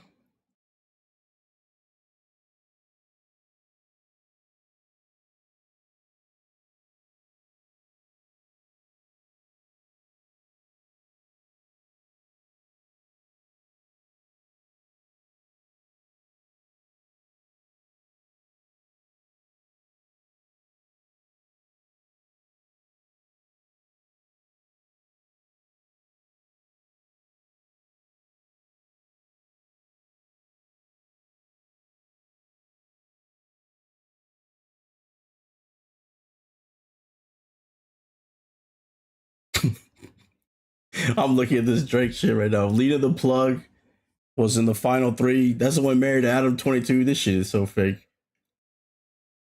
He picked the goth baddie. She was the girlfriend of that Tectone, whatever. Is that his name? Tectone?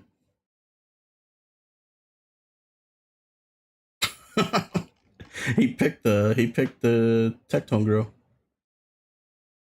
He wants a goth baddie, chap.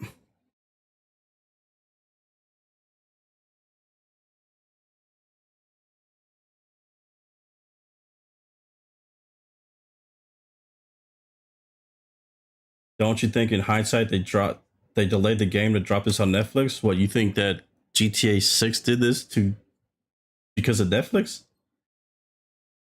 Delay the game? I doubt it. They would have just had it earlier. If the game would have came out in I don't know what day was it supposed to come out? September or fucking July or whatever the hell it was. I don't know. Or last year, I don't know. They would have been last year then.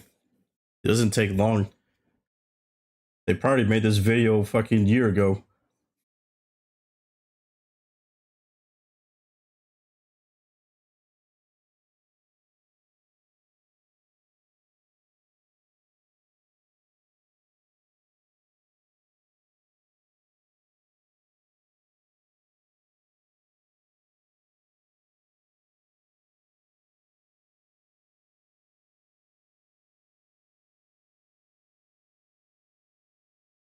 What up, Nee? How you doing?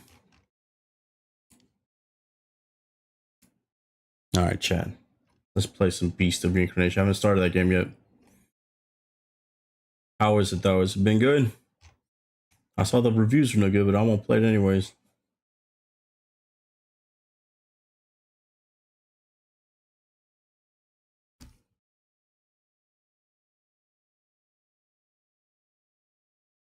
Oh yeah, Chad, I saw this earlier.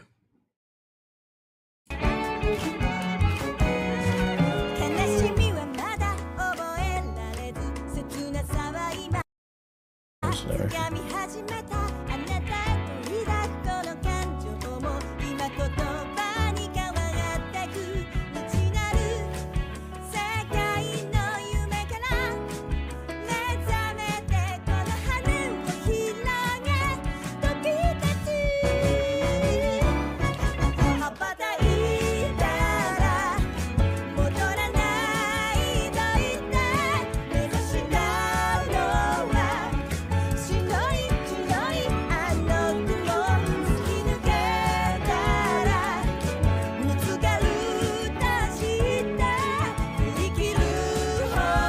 What up, Galakai? Wait, you kind of like this? Wait, you haven't heard this before? Oh my lord! Is HB aging me out right now? Oh, the live version. Oh, okay. I was gonna say.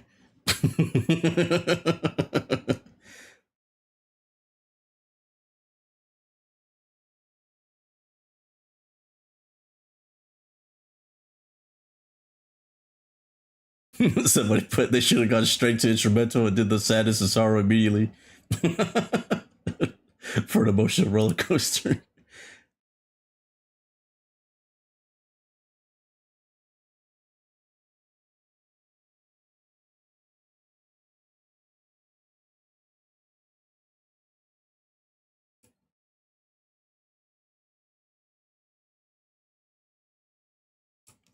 Is it safe for work to play the Sydney Sweeney video?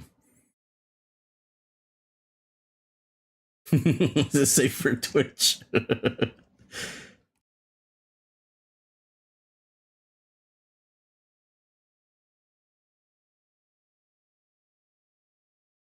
What video?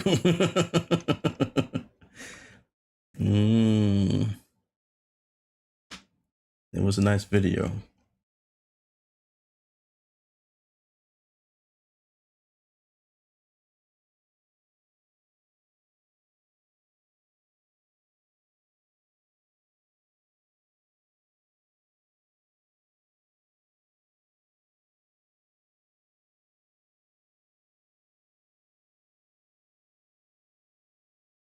She get the Sonic ring knocked out? No, it wasn't that kind of video. It was to promote her clothing line. And let's just say she was focusing on the chest area, show you like all the designs and stuff like that around the collar and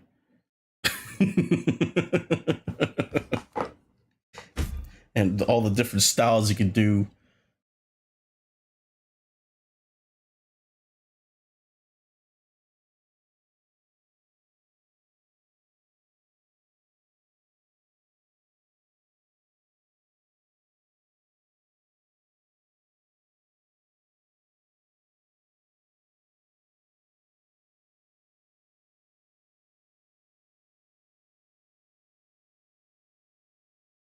Mm-mm-mm.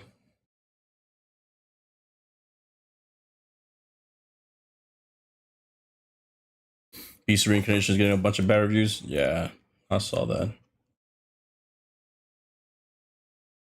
From what I saw, it was mostly because it's repetitive stuff like that. So it's gonna have the same issue as Assassin's Creed, is what I gathered from it. Because that's definitely Assassin's Creed's problem.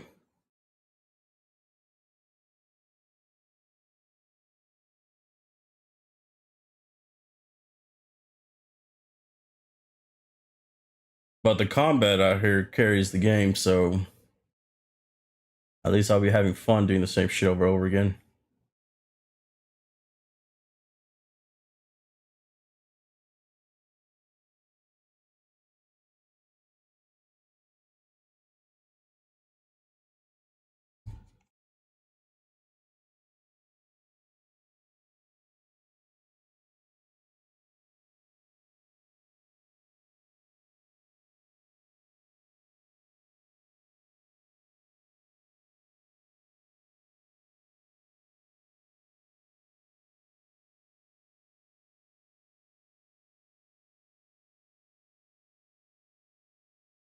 By the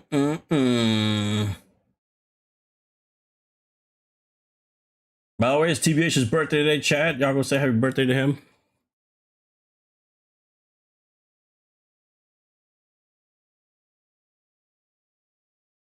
If you haven't already.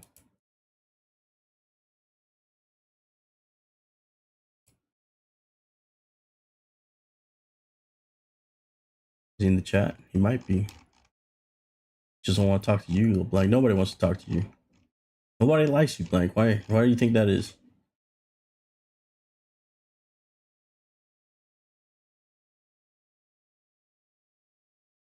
They don't appreciate your Uncle Rico moment where you could have been in the NFL. You were a basketball star. What else? You're like, you watch those interesting man commercials and then thought to yourself, you know what? That's me.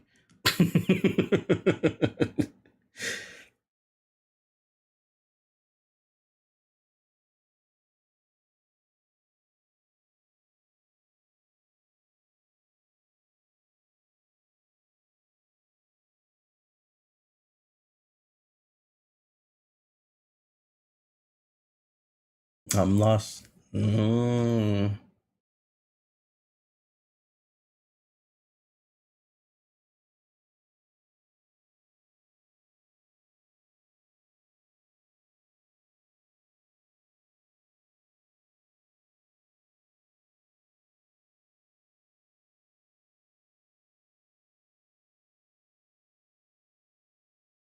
I still playing Crimson Desert? I haven't played it in a while. I already beat that, but yeah, I stopped playing it. I stopped playing it. I stopped playing the driving game too, Forza. These are fun games, but yep, I did stop playing it. By the way, Chad, I just saw this card pop up in my feed. I actually pulled this card. So the other day, whenever, or like last week, whenever I was pulling the Destin Rivals packs, I wound up leaving one by my PC. And when I cleaned the PC, I found that pack. I was like, oh shit, I forgot it. I forgot this one, and I opened it and it had that damn card. It is a cutesy card.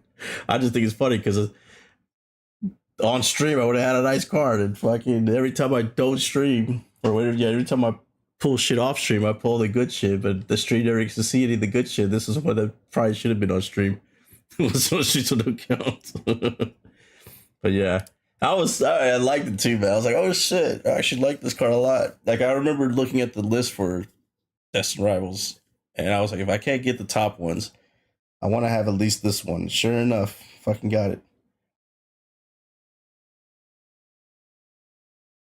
Like I said earlier, my wife did pull. We pulled today some Destin Rivals since I got some, and she pulled that's our first SIR. It's just too bad it was the Team Rocket Giovanni, but it is an SIR. Oh man, I wanted it to be the Garchomp or the fucking Mewtwo though, so badly. I actually think I like the Garchomp more than the Mewtwo. Like the more I look at it, the more I want that one. Cynthia's Garchomp. I just think it's like a cool card. Like the whole aesthetic of it, like it's in like they're in a tournament. It's awesome. And like it's like the TV in the background, so it's like a zoom in of her. Here, I'll show you. I don't know if y'all saw it, but it's a really nice card. Really, really nice. Cynthia's Garchomp. This card. So I like it. I like it because you got the big TV in the background that has her up close, and then she's on the Garchomp. It's a nice card. It really is. I think I like it more than the Mewtwo. Now, of course, I want the Mewtwo, but I started thinking about it whenever when I got the other one. It's like, you know what? I think I want the Garchomp more.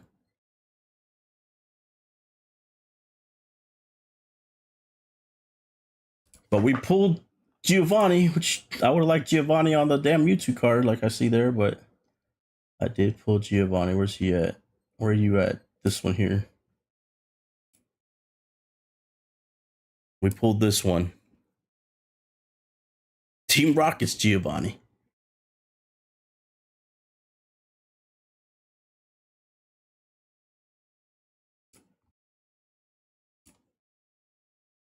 We do have that.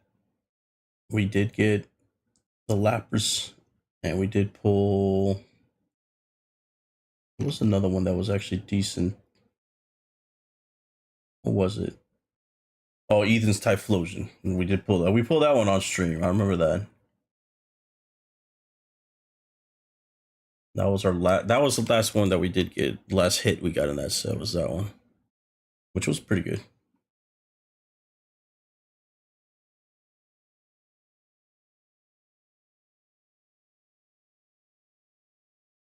So that one was on stream HB.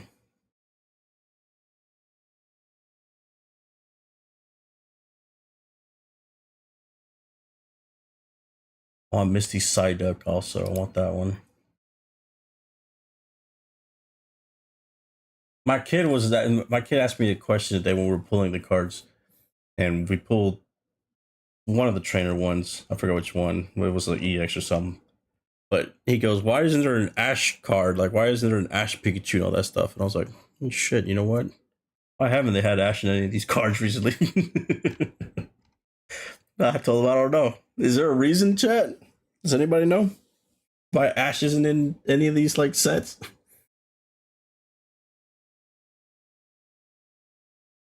They want to move away from Ash, but then why have Misty then?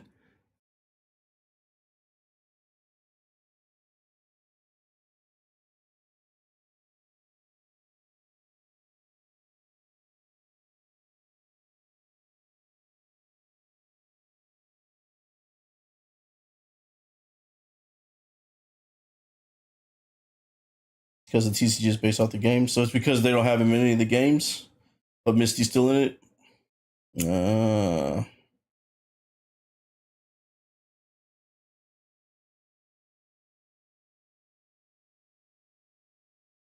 Ash anime. There was some Ash cards though, right? I remember in the past. I remember seeing, unless they weren't official cards, like maybe they were promo cards or something.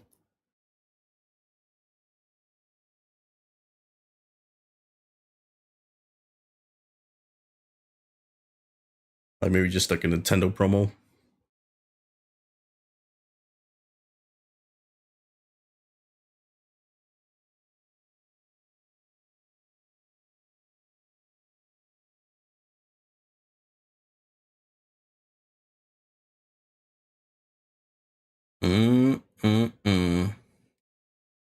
Well, now I know, and I'll tell my kid now. Because I didn't even really pay attention until he asked about Misty's lap. When I showed him Misty's Lapras, he wondered why there was no Ash or Brock. He said Brock too. I was like, I don't know. I don't know why.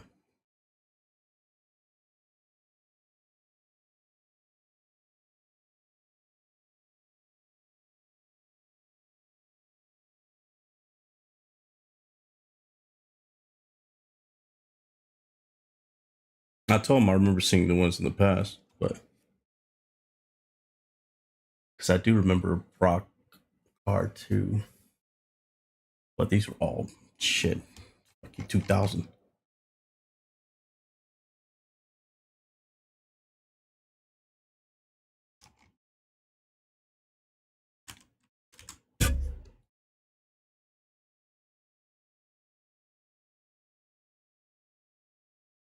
What was it? Pokemon Gym Heroes had the Brock cards.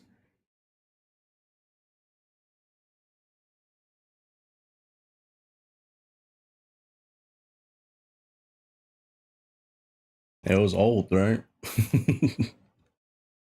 I want to say it was 2000, but I think it really was. Some of those old Brock cards, because I remember that.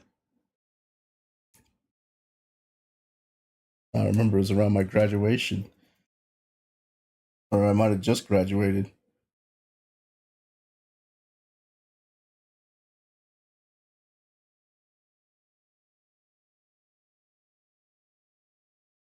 We watched the movie today. What was it? It was a stupid movie. Oh, it was a Cable Guy, the Jim Carrey movie. And the funniest shit, what's his name is in that movie, right? Jack Black. So if the kids are watching this, and I'm like, y'all know who this is, right? And they're looking at him, and they don't know who he is because he just looks so much different. But to me, he looks the same. But then if I look at a picture of Jack Black today, you know, he really is different. He has like the big beard and shit now. He looks scruffy and shit.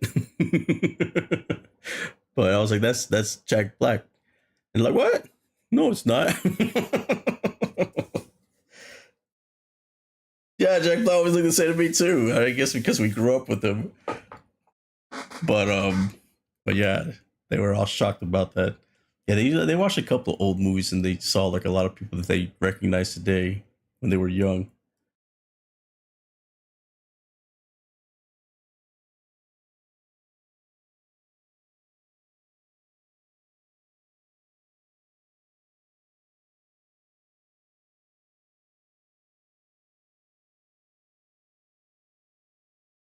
Have I seen the Above the Rim Jim Carrey has? Nah, I don't think I have.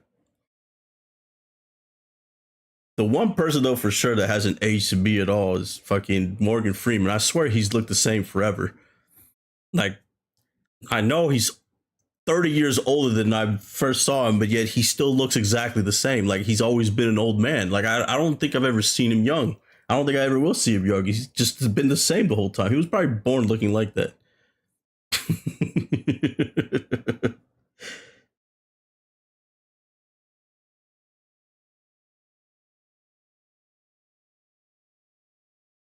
I think Lawrence Fishburne is kind of like that too. Samuel L. Jackson's definitely like that too.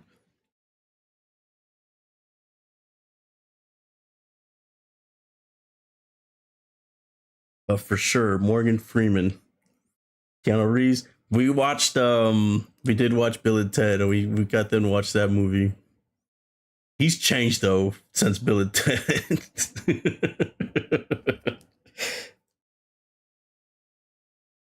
Anne Hathaway definitely looks the same throughout the whole fucking career. Her the Princess Diaries all the way to now, she's the same.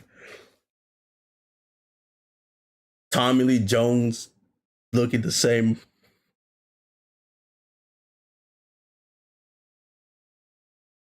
Crazy thing is, Morgan Freeman's only 89. I thought he was much older, bro. But the thing is that look that he's had at 89, at 79, at 69, he's had that look since he was 29. I don't think I've seen a young Morgan Freeman movie. Like even in Shawshank Redemption, he looks the same. Like from then to now. So how old is he in these fucking movies? Like he's been the same age.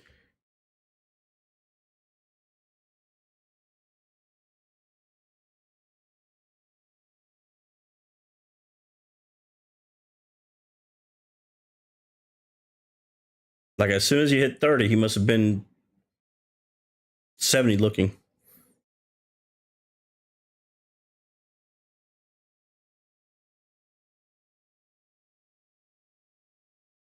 Because wasn't it Shawshank? He played an old prisoner in that movie. I mean, he is old. I guess he would have been 49, but the thing is, though, he's always looked old.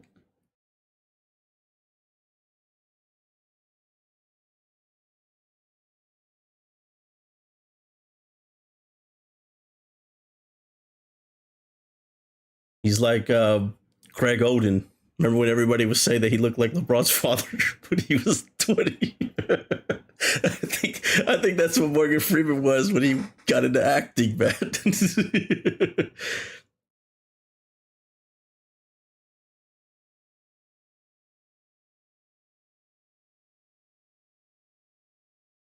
It's funny too because like some actors and actresses, whatever, are like that. Because did you know, which I think is still kind of the craziest stat, I guess, when it comes to TV shows, that if you've ever watched Golden Girls, the old grandma was the youngest cast member. And to me, that's just mind boggling because I can't fathom that. That's the youngest one.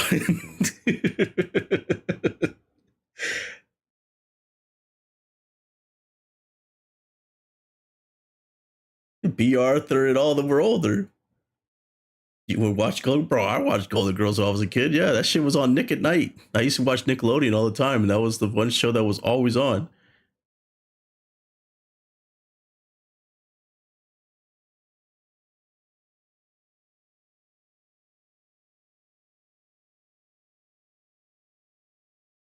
It was Golden Girls. What other fucking old shows were on at that time? There was some other ones. The only ones that it was time to turn off the TV when MASH would come on. When MASH started playing that fucking music, I was like, "Yep, time to go to sleep." Because that shit put me to sleep. That show,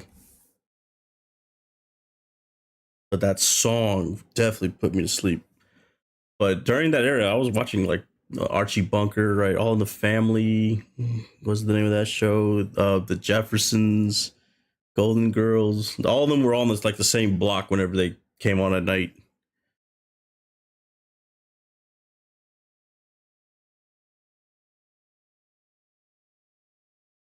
I remember Murder She Wrote. I didn't watch it though like that, but yeah, I remember that show too. I watched some of them. I always go with those loud ass commercials.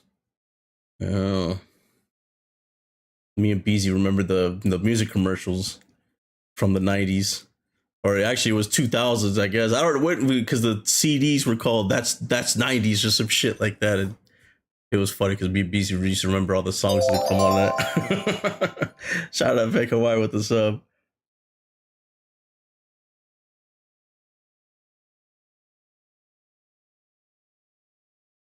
The boomer generation look old at a young age.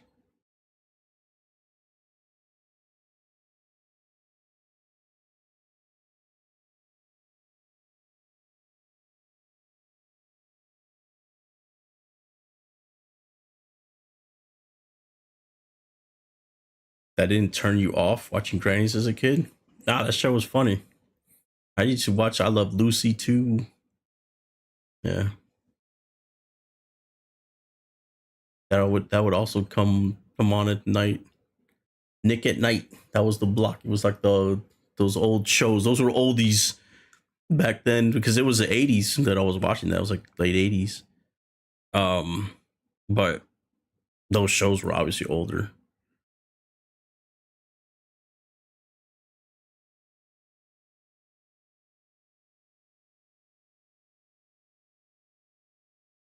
Gilligan's Island and I Dream of Jeannie. I used to watch that shit too. Yeah, because I had cable back then. I remember Three's Company too, yeah. Sanford the Sun, that shit was funny, man.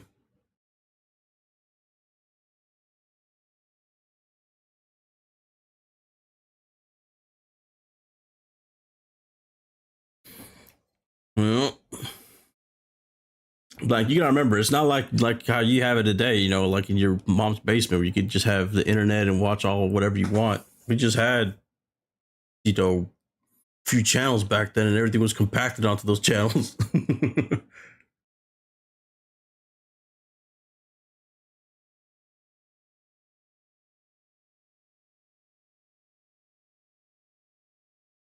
I remember the nanny. I watched that though for other reasons.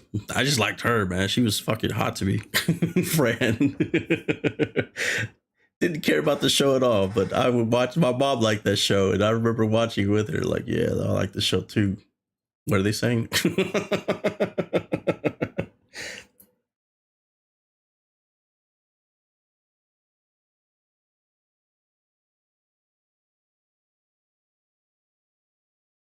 Her voice got annoying though. Yeah, whatever the fuck laugh she did. Yeah, I didn't care. She could laugh like that all she wanted.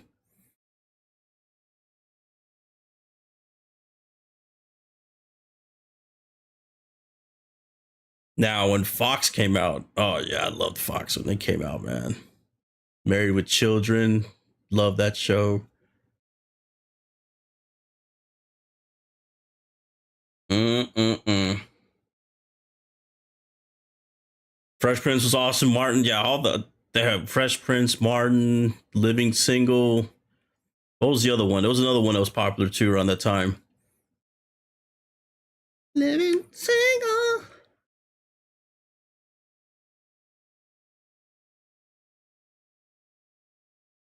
Sister, yeah. The twins. There was another one though. I can't think of it though. Maybe it was underrated. Hang with Mr. Cooper. What was the Wayans brothers ones they had? Actually, they had a couple Wayans brother ones. Obviously, the we're brothers, we're happy and we're single and we're colored. Give me a hug or whatever.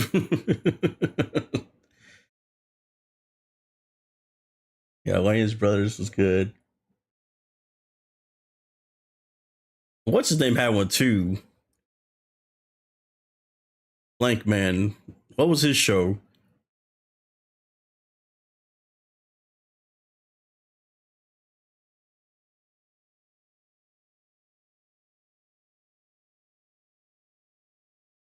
Wife and Kids? Yeah, I watched that one too. I saw a tweet. It made me laugh because it said something like, if Meteor Man came out today, would you watch it? I was like, fuck yeah, man. I love that movie. Meteor Man was one of my favorites. I fucking love Meteor Man.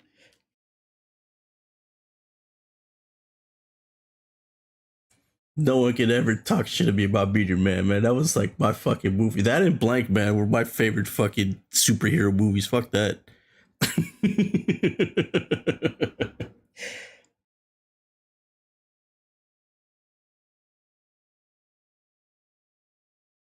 You love Home Improvement? Yeah, I remember when that was like a big show when that shit came out, man.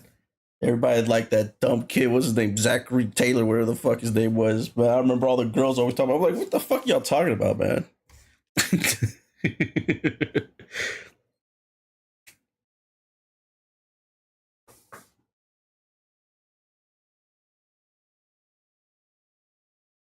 Everybody Loves Raymond. I used to watch that too. I liked Everybody Loves Raymond. Yeah, Friends. When Friends came out, everybody watched. I didn't watch Friends like that though. I think I wanted watching Friends, but when it came out, I wasn't like all excited like everybody else was. I like Seinfeld though. Seinfeld was awesome. Yeah, we said Fresh Prince of Bel Air. Everybody watched that too. Shit, the one show everybody was afraid to say because of what happened. Everybody watched that back then. Also, Cosby Show. We named all these shows, and we also, I don't know if we all skipped it on purpose, but there's no denying that that wasn't a popular show. It was very popular back then.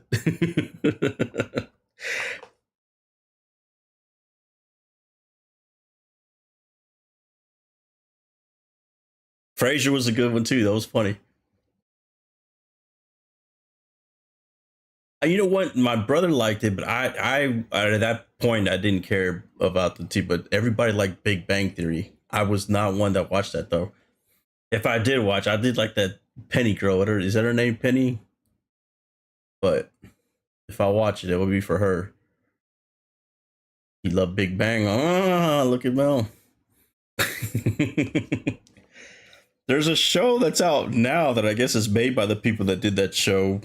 And I'm not gonna lie, it almost made me want to watch it. These commercials of it. It looks stupid enough for me to want to watch it, but I haven't given it a shot yet. On some mysteries now, it was called Stewart Fails to Save the Galaxy or some shit. And I forgot something around those lines. It's because when I'm watching Game of Thrones, like House of Dragon, they'll have those commercials before the movie or before the show plays, and it says from the creators of Big Bang Theory or whatever. And I'm like, huh.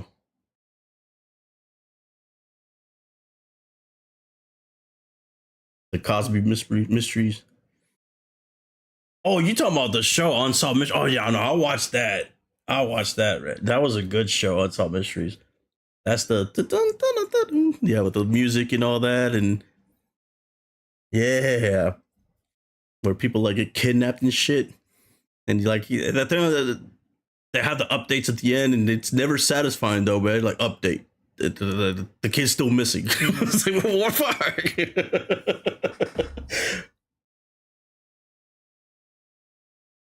Yeah, I did watch Boy Meets World. Which one is that? The one with Topanga? Boy Meets World. Who has Topanga? Because I watched it for Topanga. Whatever one that one was, I watched that one just for her. Now, Saved by the Bell also. I watched that, Kelly Kapowski. Then again, though, man, I really, when Showgirls came out, Jesse became my favorite. Shit.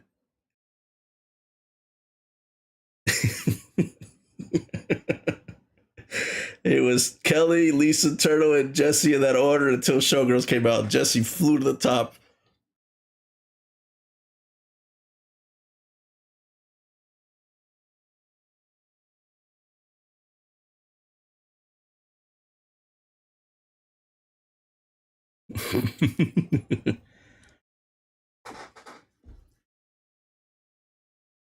Tales from the Crypt. I love that show. I love that movie too.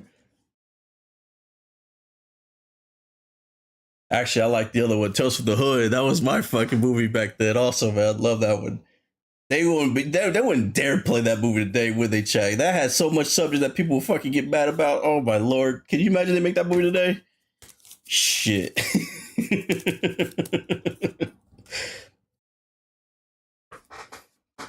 R.L. Stein's Goosebumps. That was one of our popular books too. I used to read the shit of that in school. What was the other one that was like Goosebumps? It was another one that was, I think it was made by him also, but it was just called something else. It was Goosebumps and another horror series. Forgot what it was called though. But I remember that one also. I want to say it was made by R.L. Stein.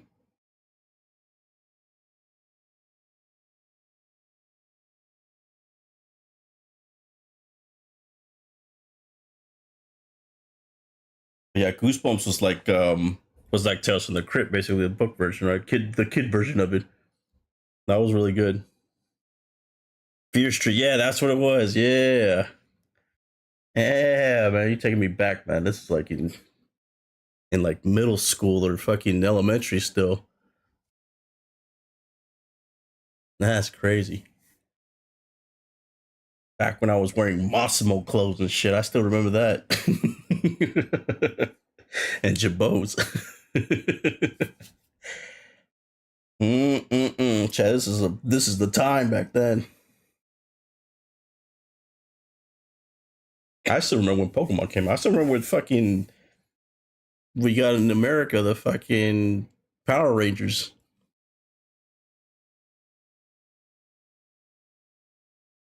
A lot of y'all were born when that shit was already out. I remember when it first came out.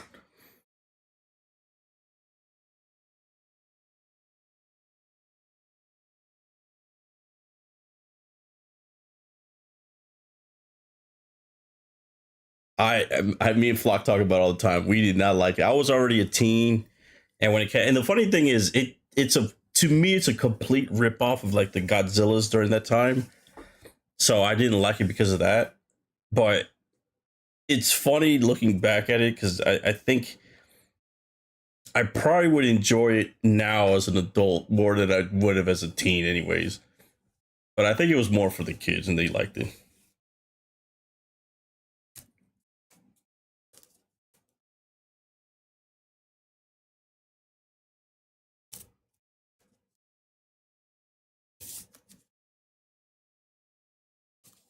But I remember when I was a kid, like in the late 80s, when like Transformers, well, I talked about that already, but when Transformers and G.I. Joe and all that were out, how I thought they were the coolest shows back then. But then when I started watching that as a teen again, like whenever the internet was at its peak, when we could download shit and all that from Pirate Bay and all that, and I was like, oh, let me download all the fucking Transformers and shit. And I fucking watching that, and I was like, damn, what the fuck? These motherfuckers are high as hell making these fucking cartoons. They suck.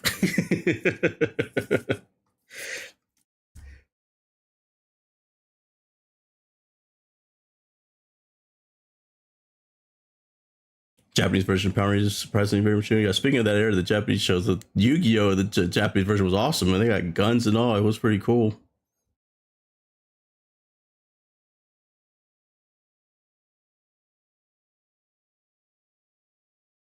Used to have to watch the Japanese version first if I wanted to catch up or wanted to see what was ahead. I remember during the Kaiba 5 arc, now I watched all that in the Japanese version of it. No subtitles or anything, just straight Japanese. I had to fucking learn real quick. I kind of picked everything up by the end of it.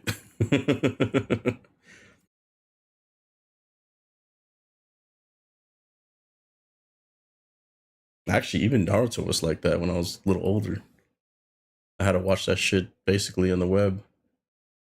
I had to watch the Japanese version first and wait months before you get the English version.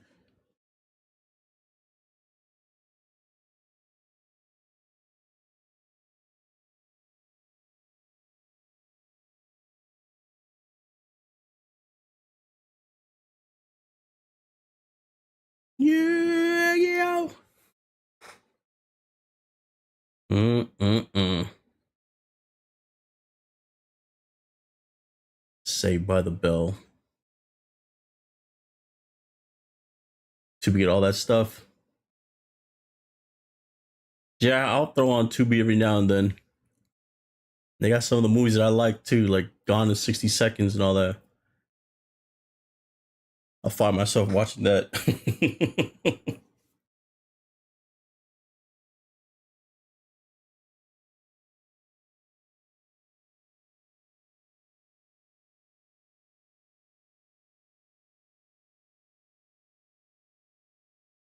Yeah, that was a struggle, wasn't it, God King? It's funny though, because I hear about like baseball players like that want to learn like I remember one they Alfonso Soriano, he actually started, he was Dominican, he started in Japan, and he learned how to speak Japanese by watching all the shows in Japanese because that's all they had. He didn't know any English, he only knew Spanish, he didn't know no Japanese, but eventually he picked up some of the words just based on like their interactions. Like he noticed, when everybody was saying hi and all that, the word they were using and all that stuff. So that's how he learned. I need to do that one day. Just watch nothing but a different language and just pick it up like that.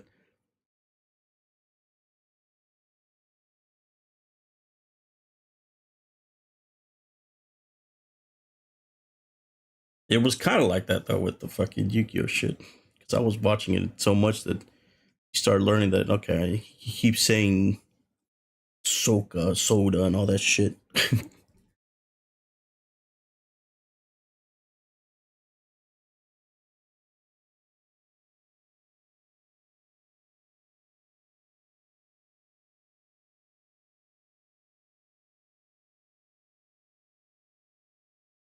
Ah, taking back to the way back when machine with these old TV shows and stuff.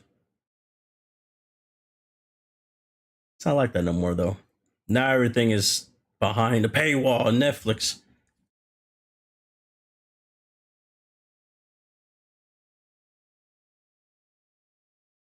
Yeah, but like Blank getting all weirded out by seeing Golden Girls, knowing that there's only like 10 shows at the time. Everybody had to watch that because that's all there was. There wasn't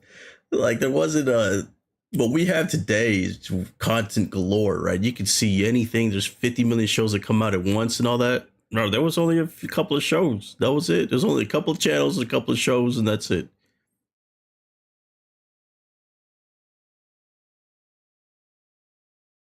A lot of TVs only had like 5 channels, and they had one main show, and it was like fucking repeat. If you missed it at one time, they'll come back at night. There was no TV station for kids, and yeah, so now, yeah. You watched Michael Jordan's Prime? Yeah, I did. And the thing is, we didn't have like the MLB package or NFL Sunday Ticket and all that, so you had to watch whatever the hell was local at the time. But they always played, um, they always showed the Bulls games because of Jordan. Who was better, him or LeBron? Jordan would always be the GOAT to me, and I hated him. I was a Knicks fan. I was watching the Knicks too. I did get to see all of them back in my Patrick Ewing and John Starks days.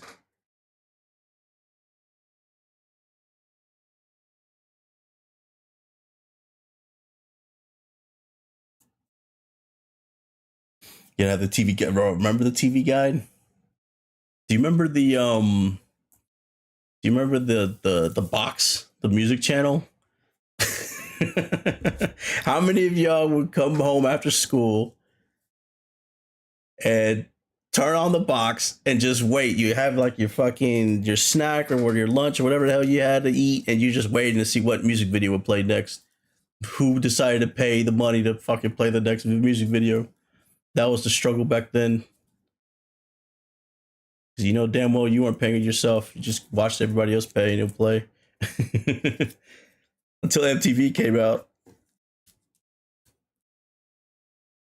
Well, MTV was already out, but they weren't playing the cool music videos that you wanted to hear, like the ones from the box. I remember when MTV was just all music too. Yeah, back when they actually played music, yep. MTV, VH1. And then MTV2 came out, and that was the start of the downfall, I feel, of MTV.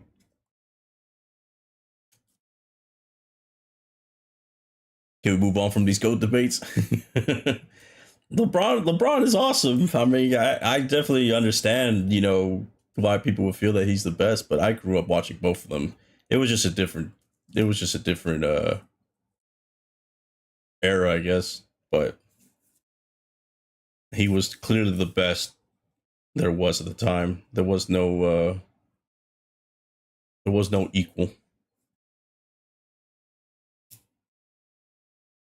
LBJ is the GOAT. He leads in points all time. Well, I mean, he played forever too. I mean, shit, he's now what 20 something years. You should have that many points when you're still playing that many years. Jordan didn't play as many years at all, and he retired for a couple of those years.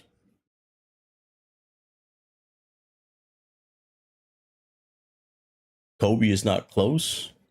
Kobe was like a clone of Michael Jordan. But Kobe was close. I mean, he did really well. I think a lot of people thought that he was being carried by Shaq, but then whenever he left and won with Pau Gasol, I think that put a lot more respect in his name. I feel like if that stuff didn't happen in Colorado, that he probably would have been way more popular than he ended up being.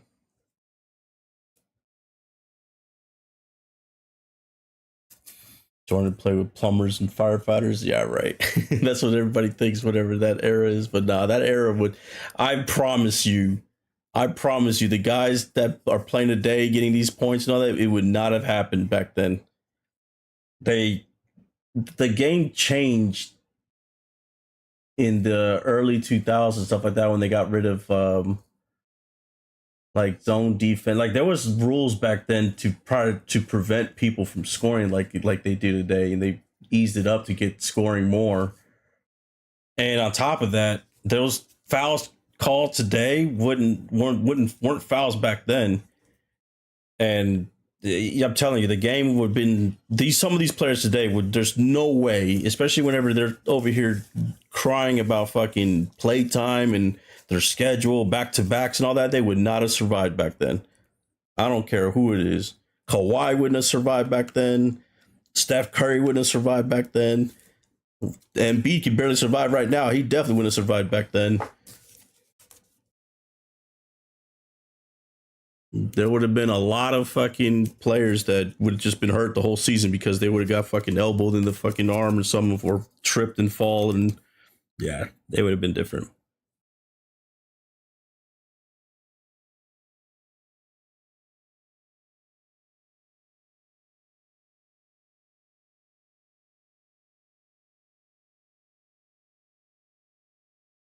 Imagine LeBron tried to dunk and got clothesline. Yeah, that's what would have happened.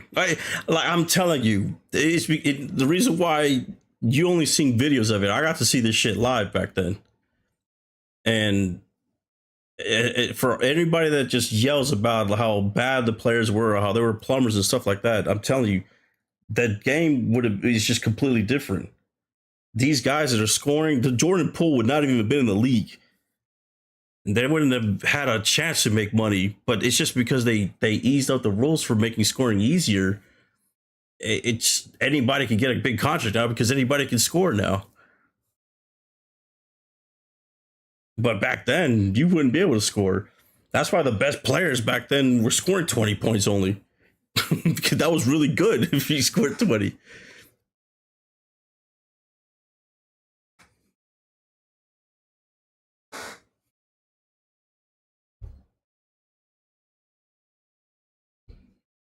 Now, average players make more than Jordan and Jimmy shot, yeah. And that's because, again, everybody has a shot now to do things. I mean, nobody's really playing defense like that anymore either because they can't.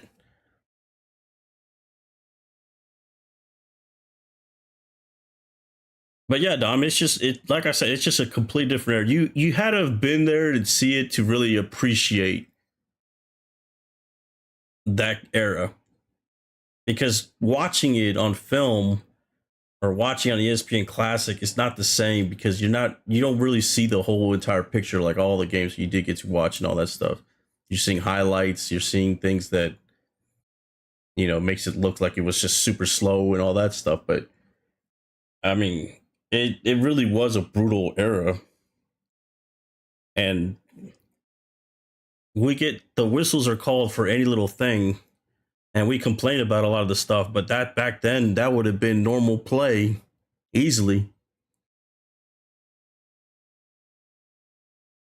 Like me as a Knicks fan right now, how I was mad about the Wemby fouls and the putting the foot underneath Jalen Brunson shooting and all that stuff.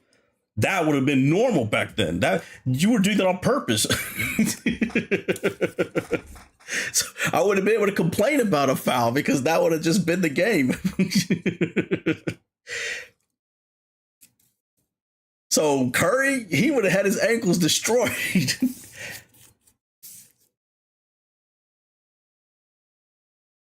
How long do you think Curry would have lasted in that league, letting that shit happen?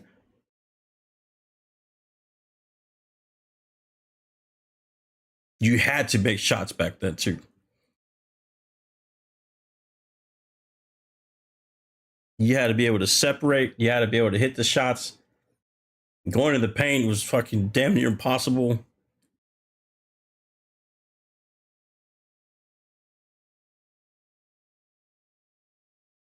Oh man, can you imagine Chet in that era? Oh my god, he would have been fucking killed. He wouldn't have lasted a fucking not even a month. He would not have been no all NBA. He would not have been no defensive fucking all defense. No fucking shot.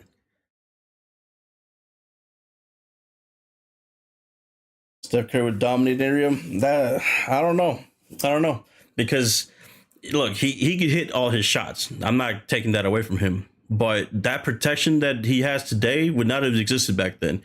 Everybody on purpose would have tried to put their foot underneath his shot at the three line. He would have twisted so many ankles, it probably would have fucked him up.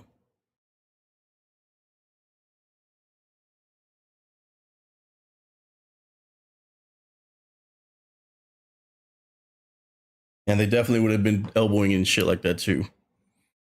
Yeah, but Steph shoots too quick for that at times. I mean, look when he first started blowing up and becoming like hitting all those shots from half court and all that shit. That's unstoppable.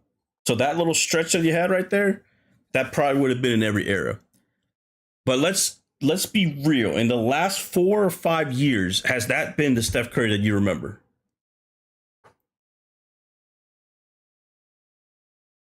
And that's just today.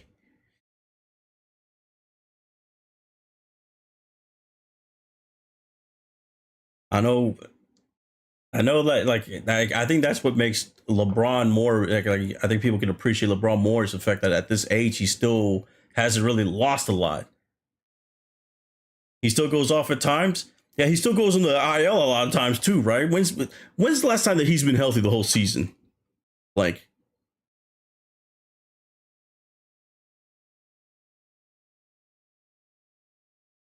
I feel like no one wants to have that conversation, but he has not been on the floor in a long time. It feels like he's always getting hurt now.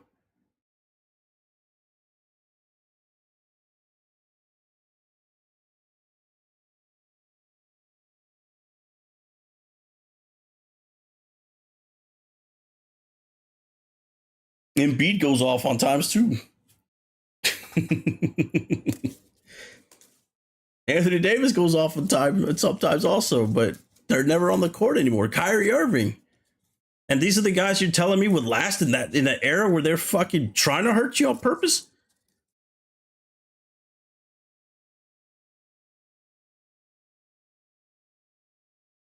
2-3 years max of being good in the that era, maybe. They would have hit this injury era way sooner back then, though. I'll tell you that right now.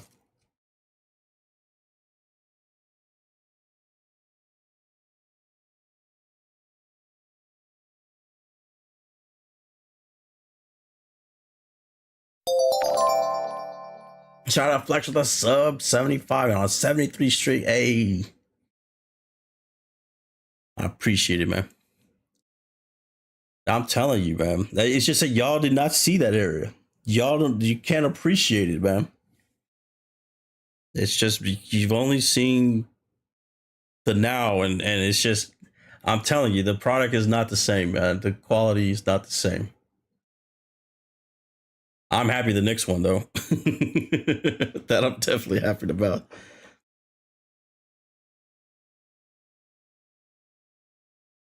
I'm not taking anything away from Steph Blank, but he's he's better off being in this era than back then, is what I'll say.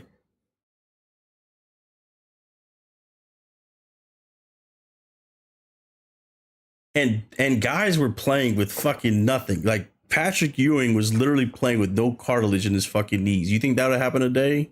No fucking shot, man. No shot at all. Even though we're so advanced when it comes to sports medicine and science, we find every excuse to not play today. And back then, these guys didn't have that shit, and they were playing with literally broken bones, fucking no cartilage, fucking shot knees, and they were going out there every day. They were. It wasn't no. The schedules were completely different too. There was forget back to back. There was back to back to backs back then. It was like a Monday, Wednesday, Thursday game, and then a Saturday, Sunday. It felt like.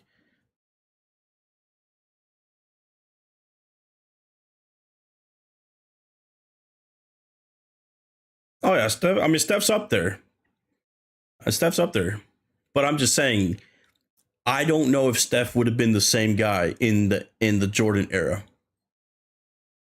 He would still been good. Don't get me wrong. He probably would still be great, but I don't think he would be what we see him as right now because I think he would have been injured more back then.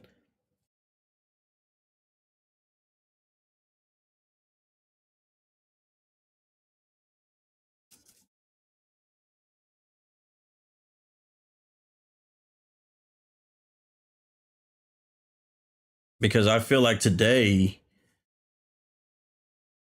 like I said, the players getting like all these foul calls. Those weren't fouls back then. That would have just been normal. Draymond would have been a friendly player compared. Yeah, like that's the thing. Like Draymond plays like how that era is. Like getting kicked in the nuts and all that would have been a fucking regular Tuesday back then instead of a big deal like what he does. I think some of the players of today's era that would have survived back then, it probably would have been very cool. Would have been Steven Adams. I think he would have been. I think he would have been a god in the era back then.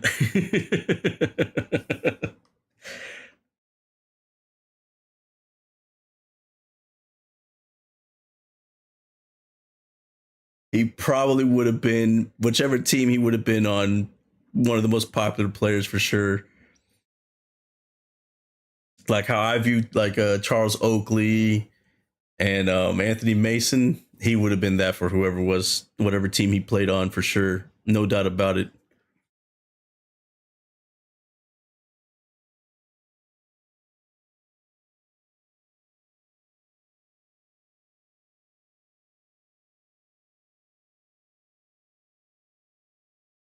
Who are some guys that were like great in their for their era, but probably wouldn't have survived like that? Like Allen Iverson, I don't think he would have been able to survive as long in the era. because he was a pure slasher and all that stuff. Vince Carter, I don't even think Vince would have made it. Like a lot of players benefited from that in between era where the Jordan was retiring into now, like the Tracy McGrady's and all that stuff was the start of the easing up on the hard fouls and stuff.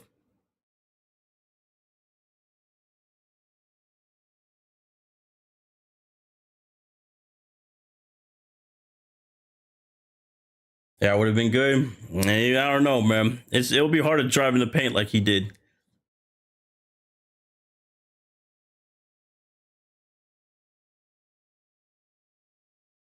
Those early '90s defense were just trying to prevent you from jumping at the fucking basket. He would, and if, at his size, he would have got fucking flung around, man. They would have body slammed him into the ground.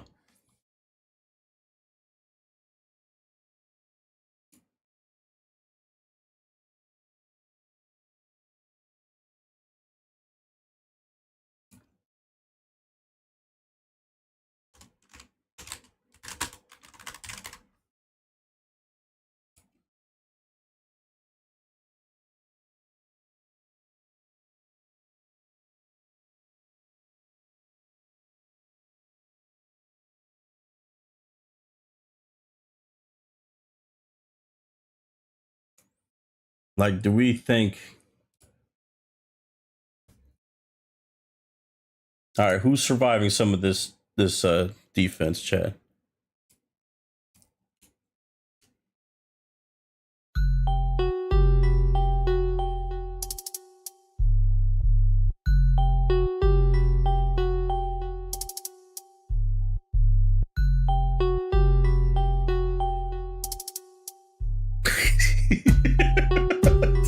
How long do I just punch that man for no reason at all?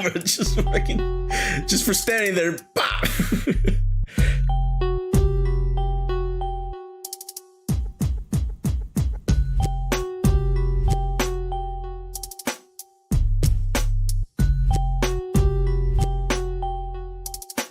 If any of this happened today, chat, we're talking Stephen A. Smith nonstop talking. The league needs to suspend this guy 60 games. That's what it would have been like. That very first one that we saw, just that, like I said, I'm not so sure a lot of players would have survived just this. Look, he's just going for a layup, and this dude just fucking throws his whole body and then lands on top of him, and look, basically broke his back against the fucking goal post. I just can't imagine guys today, or even in that in-between era, surviving that. Especially like after the first one, you're gonna be thinking that maybe I shouldn't do that. Maybe I shouldn't do that.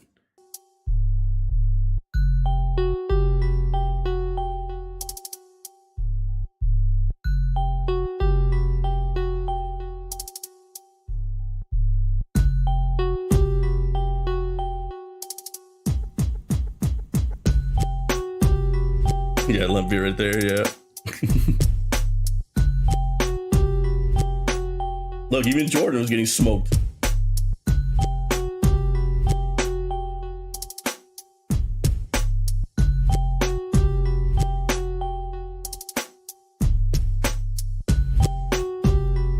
Barkley was perfect for the arrow.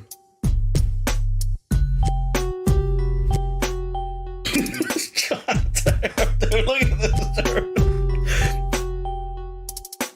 Zion surviving any of this chat?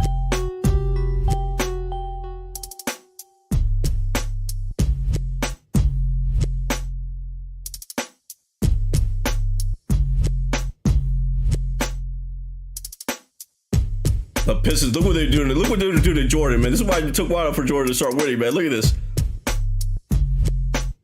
This was every night. Every time they played Jordan, this is what they were doing to him.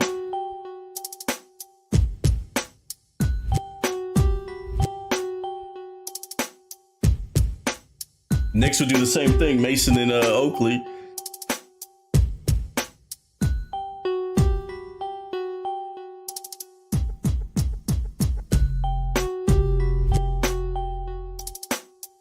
know the best part about this, chat?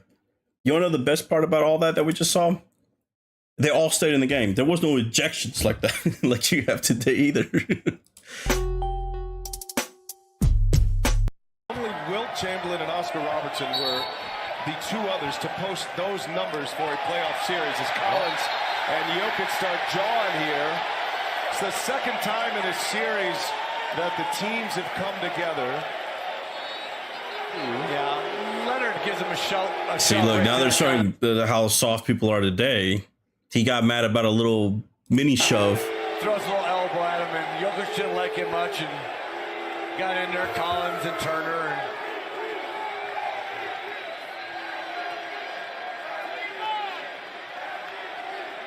And there's one thing about Zach Collins, and Portland fans know this well. He is not afraid to stick his nose into any scuffle. I'm not sure what they're talking about. Is that just 2 free throws for Jokic? Let's get on with playing basketball. And a 20-point dip. You see this again. So Myers Leonard Told me it's a flagrant one. It's a flagrant one, Chad. Wow. Excessive contact. All right. And nothing else after that. Okay, Mark. Thank you. Vulnerable. Flagrant one, excessive. Very similar to Kurt Rambis when he came in the lane. Now, again, Chad, look, I grew up in both eras. I saw both eras with my own eyes. I didn't have to see highlights like we just saw. It's a different game today versus back then. So that's the reason why you see a lot of old heads stick with Jordan and stuff like that, and would talk about, you know, the style of play and all that stuff. The whole plumbers and that they all were shitty players and all that. That is a fucking myth. I'll tell you that right now. But what I can say is, without it's a fact. I don't even think it's opinion. Is that today's players are nowhere near the level of toughness as back then. Period. Because they're taking time off all the fucking time for no reason. They have maintenance. Like, if Jordan had a maintenance day off, I mean, oh my God, can you imagine how healthy these motherfuckers would have been? Imagine if Patrick Ewing would have had a maintenance day off. Load management. That was an offensive foul. He ran right into my forearm. I've been trying to. Throws it away. Loose ball. Jones picks it up. And Mike Scott, that's a flagrant foul. That is a silly play. That's a very silly play. That's a silly play. Not very smart by Mike Scott. Why would you do that? That would have just been normal back then. I mean, it makes no sense there. And you can foul the guy or tie him up, but that's just a bad foul.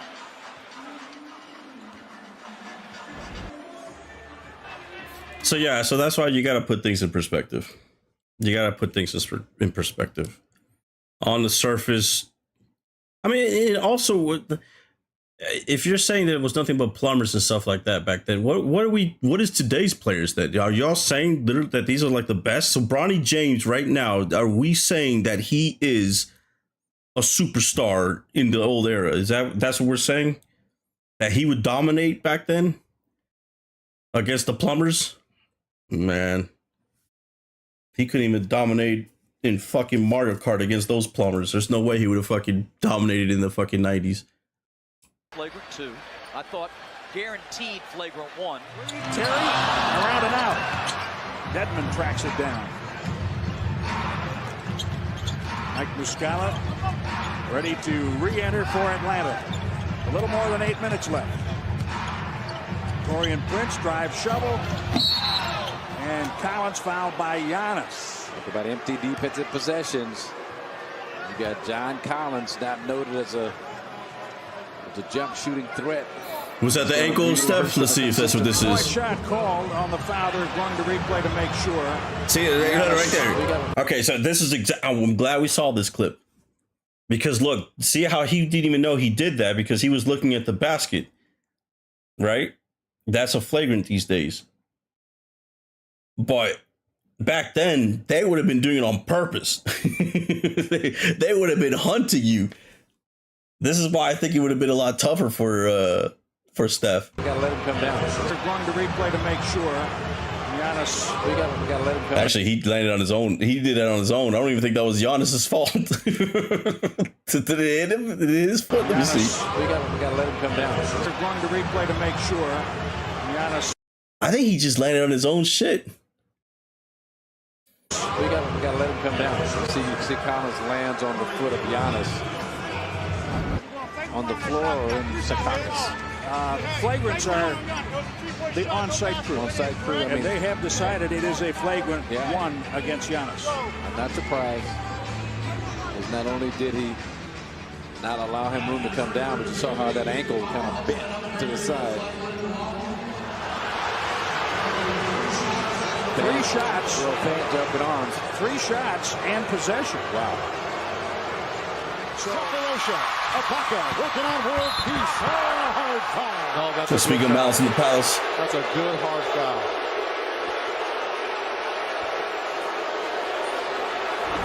He picks up his second. Now, the reason why they'll probably call it a flagrant one is because it's Meta World Peace. If that would have been anyone else, that just would have been 2 free throws for Cephalosha, and that's it. That's good that they huddle. That's a good no-call flagrant. It looked like all ball. Yeah. The body just collided because, oh, wait a minute, they changed it. What is it? It's a flagrant one. Oh. I remember this game. I remember watching this.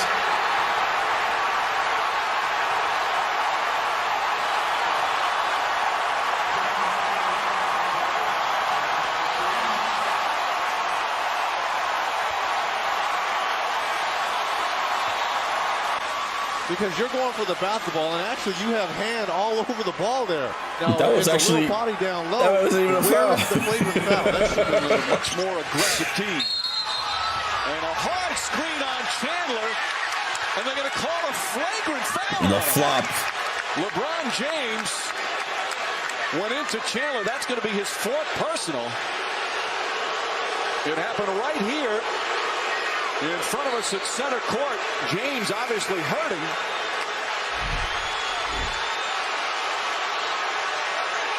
I mean, he pushed him, but flagrant? That's not a flagrant. Oh, I remember this game too. He didn't even hit his head. Look at him. What kind of league are we becoming if that's a flagrant foul? Oh, my head and my neck. I didn't even get hit there, but I got whiplash. That's a hard shot, but It's I don't not think that's shot. a flagrant. He's not expecting it to be screened. It's not because of what Chandler did that was so flagrant. You can't adjust to the reaction. Yeah, no debate though, chat. No debate. Yeah, I don't know about that. Again, yeah, like I said, I'm using my own eyes. I'm not using no fucking analytics. I'm not using fucking, old history clips and stuff like that. I watch these games. It's a whole different era. The whole different era. And now, do I blame anybody for it? No. I mean, the game's changed, right? It's evolved. It's different. It's like that with football too. It's become more of a scores league. So you want to see quarterbacks throw 300 plus yards and all that, and it's not anymore of the running backs and things like that. It's just the whole like I said, it's just the games have changed. I think the only game that really hasn't changed much in regards to how it's played is baseball. But the difference though is that everything is shorter now. The fences are in to try to get more home runs. Balls are juiced and stuff like that. But for all intent purposes, the game is, the same. But I would tell you this, if guys played in the era from back then to now, I guarantee you, because a lot of people feel like Babe Ruth and all them wouldn't hit because they weren't, quote unquote, facing the best pitching and stuff like that. The thing is, though, that I think a lot of people fail to realize is that these dudes were hitting 550 plus home runs. And if they make any contact with that shit from this era where they're throwing faster, they will smoke those balls even further. They had to bring everything into 350. That would have been a pop fly Yankee Stadium back in the days. Like, that's how far the shit was back then. It's like, if you look at the dimensions of like the old stadiums, oh my God, it's no wonder these guys could even hit home runs, back then. And these dudes were hitting a lot still. So shit. Hank Aaron would have had fucking 900 home runs in today's era if they played today. Like, a lot of these guys were smoking the ball. Mm-mm-mm. LeBron Titan protecting his name. Hockey. Yeah, hockey hasn't changed really much over the years. I think the only thing that's really destroyed any of these games now is probably how free agency is now and stuff like that. So like baseball, a lot of people thought the Yankees era was in the 90s was bad for baseball, but I think the Dodgers is even worse right now. I like the Royds era of baseball. I actually like the Royds era of baseball, so I'm not gonna lie. The Sammy Sosa, Mark McGwire stuff was cool. A lot of the guys that were hitting home runs, like yeah, you could tell they were never gonna do that again. Like Luis Gonzalez for the Diamondbacks would do it. He hit like 50 something home runs. Tino Martinez hit like 50 something home runs for the Yankees. Yeah, and then those guys didn't do shit out of that, huh? I think the only pure baseball players. You know what's funny too is that like the game has changed so much in that regard, like how individual stats are. Look up some of Tony Gwynn's stats, Hall of Fame baseball player. One of the craziest ones is that he had 13 strikeouts for the entire season. Now, just to put that in perspective, guys get 13 strikeouts in like 3 games. They will get 4 strikeouts a game, and they will have fucking 13 by the 4th game in a week. This guy had 13 for the entire season, all fucking 162 games.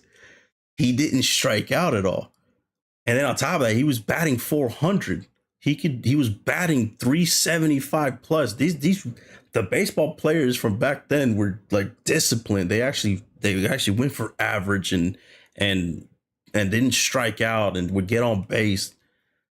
Like there's just no way. Like today, if you find a 300 hitter, that's like a fucking god at this point. And that would have been the worst player in the fucking back then.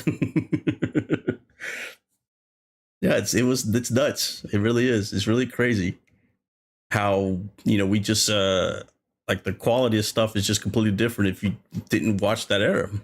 If I told you Tony Gwynn, nobody talks about him being up there in that conversation. You only hear about Barry Bonds, you only hear about Babe Ruth, you only hear about Mickey Mantle. Like today you hear about Ohtani and Judge and all that.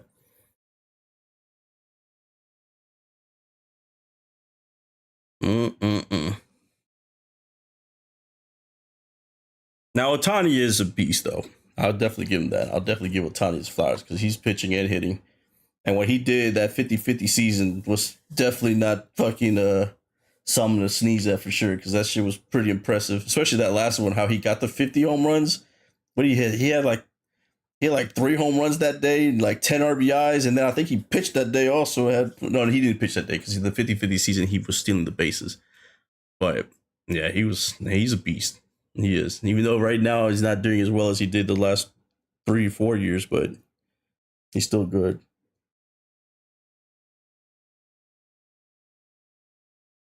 Ken Griffey made baseball look cool. Oh yeah, no, I grew up on there. That one too. That was my favorite player. Was Ken Griffey Jr. He had the nicest swing. Yep. My boy CC. Which one? CC Sabathia?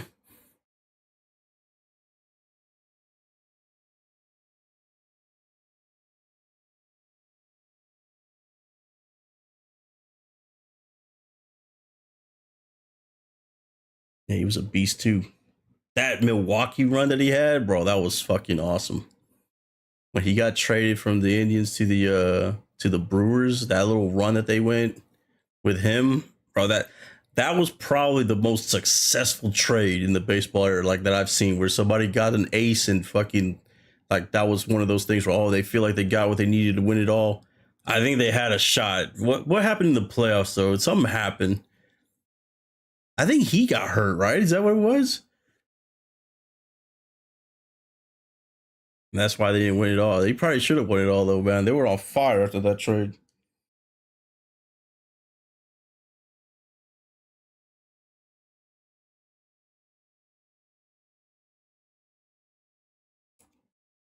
I said just I thought Yankees could never lose. Yeah, that was the last time. That was when we signed. Was it him? There was AJ Burnett. I think it was CC. And I forgot the other player. Oh, Mark Teixeira. Then we won that year. I thought for sure after we won that we were gonna go on a nice little dynasty run, but man, that was it. I mean, that was the last time they won. Period, man. Fuck. And now I've been living fucking just hoping the Yankees can come back, man.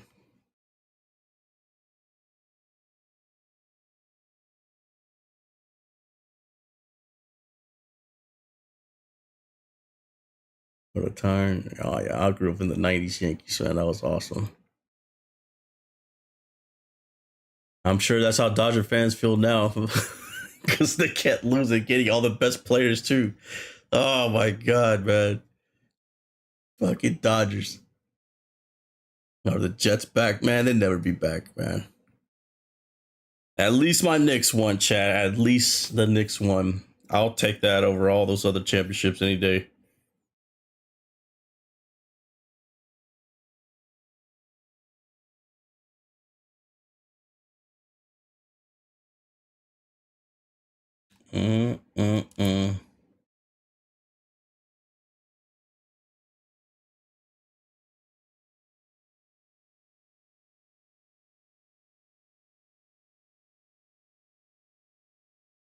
Lord, what is this?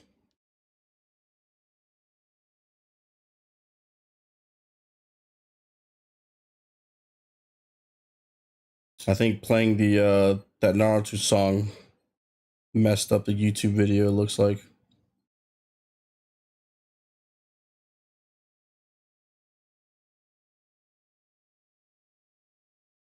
Even though that was a Twitter video.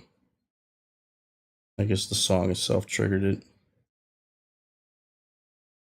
YouTube is real finicky. I get it because they're a music service too, so that's probably why. But it's still annoying. Still very annoying, chat. I think that's why I'll always like, as much as I probably talk shit about him, I'll like Twitch. Are the Braves good? The Braves are good this year, although the Yankees been beating them last 2 days. I miss some of my old team owners because Mike Ilitch was spent on the Tigers and Red Wings.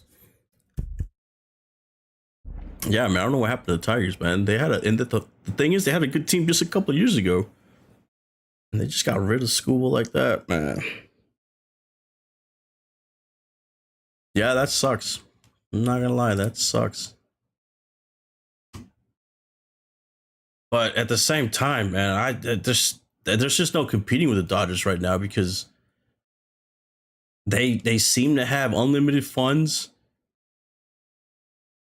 and they have a whole market. They have all the Japanese market locked down. So any stud fucking player is going to go through LA first. If it's a position that's already filled, then you have a shot maybe at them. But like all the best pitchers are going to come over there. All the best closers are going to go over there from there. Like, that's it. And then all the best players are going to go there because they have all the money too. If you want to be overpaid, you go over there.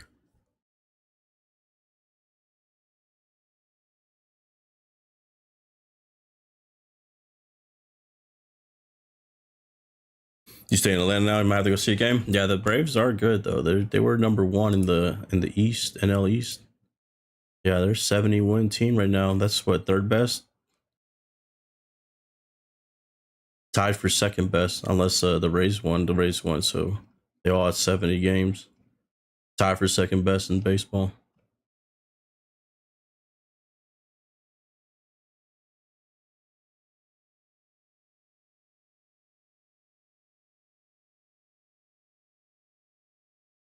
Look at the Rams. Yeah, it just might be LA, period, man. That whole market's eating good right now, unless you're the Angels. Then again, they're not really in Los Angeles. They just pretend they are.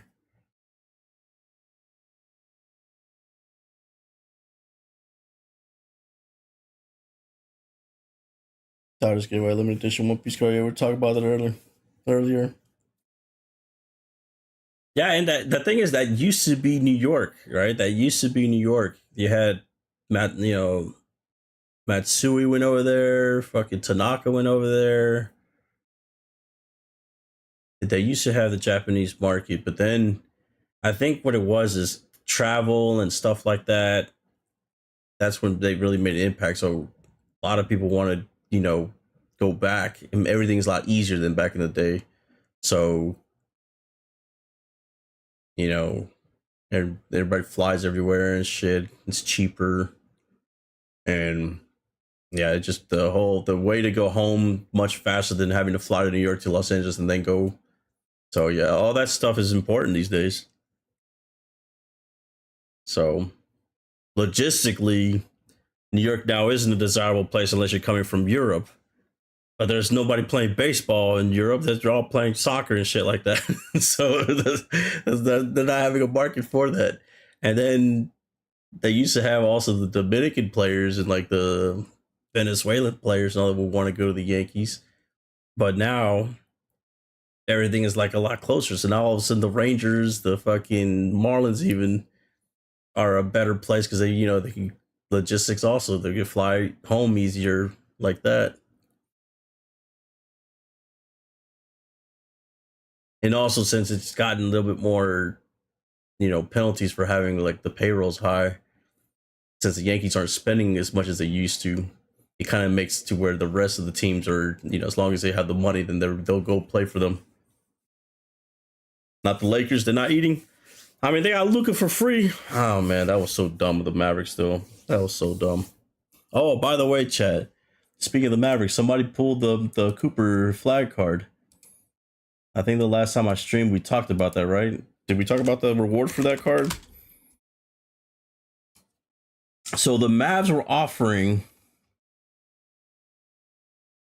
All right, so a couple of days ago, this is what the Mavs were offering, bro. They got more. They're offering more for the card than they did for Luka. This is what's crazy.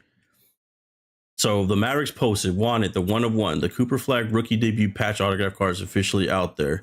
If you have it, claim the bounty. Good luck. And this is what they get. So what the Mavericks would receive, the card, what you would get, 2 Mavericks season tickets, lower level for 32 years. That alone is fucking worth a lot. A Cooper signed game worn rookie jersey. So a signed jersey that was worn and a rookie, and from his rookie season. A post-game photo with Cooper. A private photo shoot with the NBA Rookie of the Year trophy and Larry O'Brien Championship trophy. So you get the Knicks trophy too. VIP tour of the Mavericks practice facility with a team meet and greet. Private basketball experience for up to 10 guests at American Airlines Center. So that's pretty cool. So you get to fucking play like a game against the Mavs with your friends. Road trip experience to see the Mavericks versus Celtics, including a round trip airfare, hotel accommodations, and game tickets. So you get a VIP game as well against the Celtics. That's all cool, man. Like I feel like if I were to pull the card, since I'm over here in North Texas anyways, I would have done this just because, I go to the Mavs games and all that would be right there. So that'd be, something that I definitely would have done. But then again, I started thinking about it. Like, what if you lived in Florida? Who cares if you get any of this shit, right? Like, I feel like this is only good if you're in Texas and really only good if you're in North Texas near the fucking stadium, near Dallas. If you go anywhere else and you're not even a fan of the Mavericks, this doesn't do anything for you. You might as well just take the money. So there was a lot of people that started posting like what they'll offer. Some OnlyFans chick was offering $2 million. Some other people were offering millions. But somebody did get the card right here. It happened today. 10K? You're getting more than that. It was $2 million.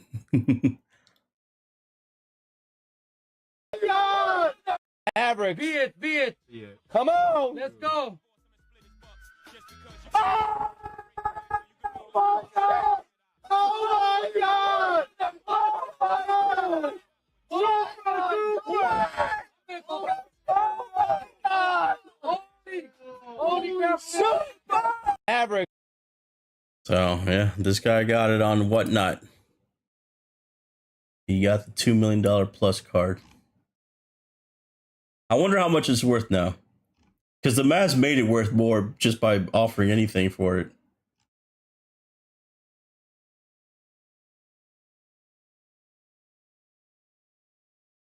It's a Cooper Flag 1 of 1.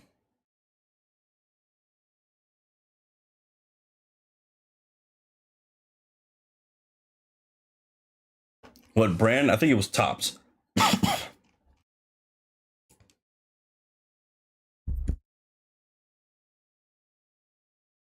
Yeah, Topps Chrome Super Refractor.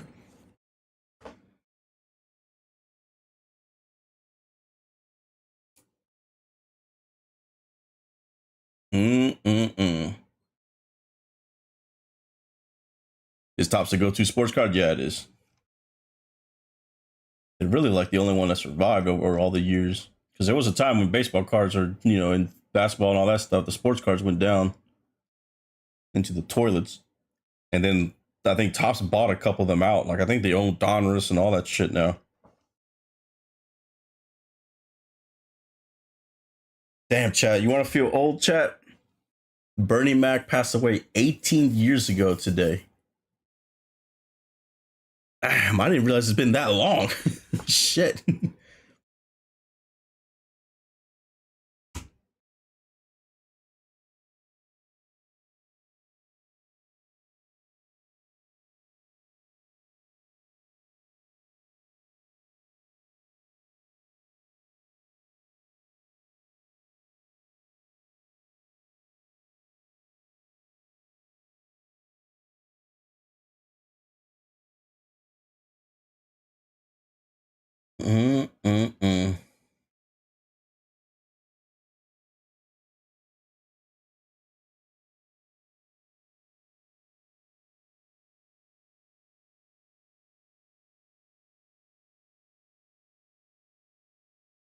What is tomorrow, chat? Sunday? I didn't even play, chat. We started talking about sports and shit. Started talking about Jordan. See what happened? We talk about Jordan and LeBron. Look at that. I go on a fucking 2-hour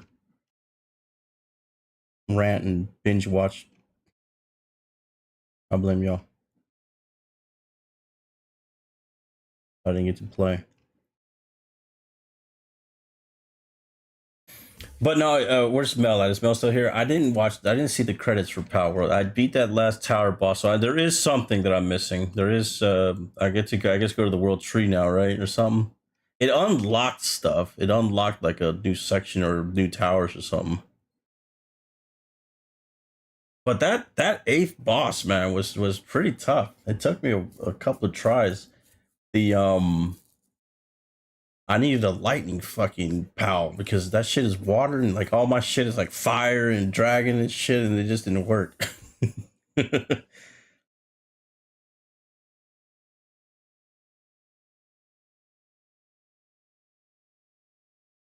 get a thank you when you beat it. So then I'm missing something then, huh? Did you already beat the game, Mel? Did you Mickey Mouse the shit too? Did you bump all your stats all the way up and all that?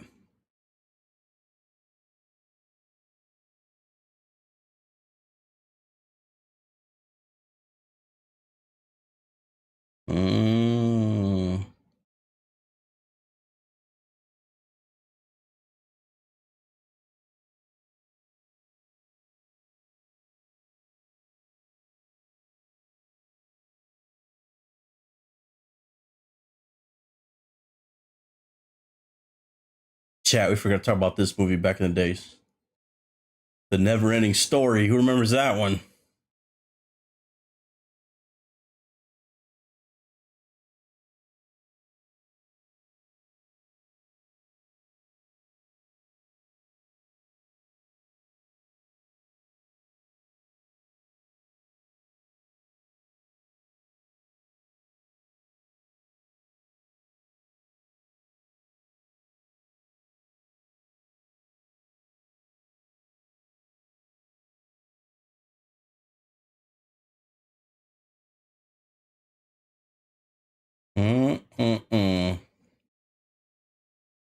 Did they make a sequel or something recently? Did they? I know there was already a part 2 from back then, which sucked. But I didn't know they did anything recently. Let me see. Yeah, I need to watch that shit. I bet it's terrible.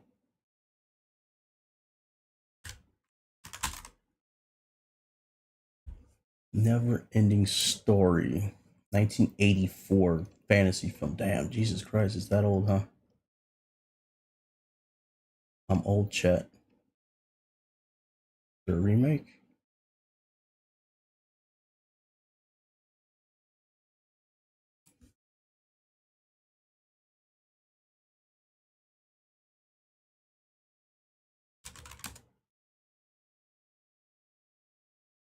It's in development. A new live-action multi-film adaptation of Michael Ende's 1979 novel, The Neverending Story, is developed by Seesaw Films. The project will reboot the source material into a new feature film series rather than a single remake. A film series? So he's wanting to split this into like 3 movies or some shit? Format planned as a multi-film live-action franchise, a more faithful, expansive adaptation exploring the deeper layers of the original book. No cast and crew yet have been announced, no official release date, as the project remains in early development. Interesting.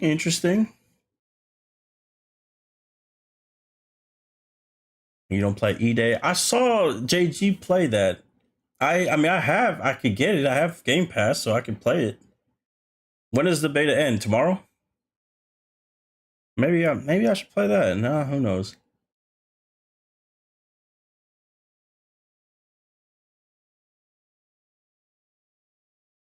Let's look up the Xbox thing. Let's see.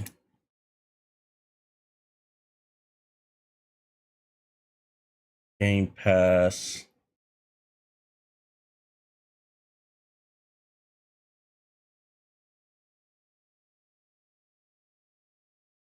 Recently added. Where the hell's it at? Where the hell's Gears at?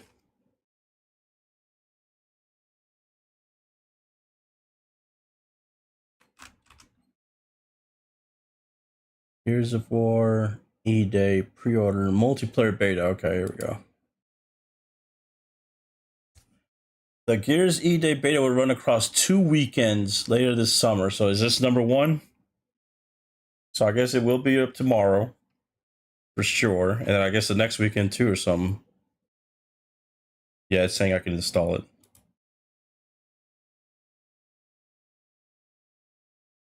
Alright, what do you think, chat? Beast of Reincarnation tomorrow or E-Day? What are you thinking?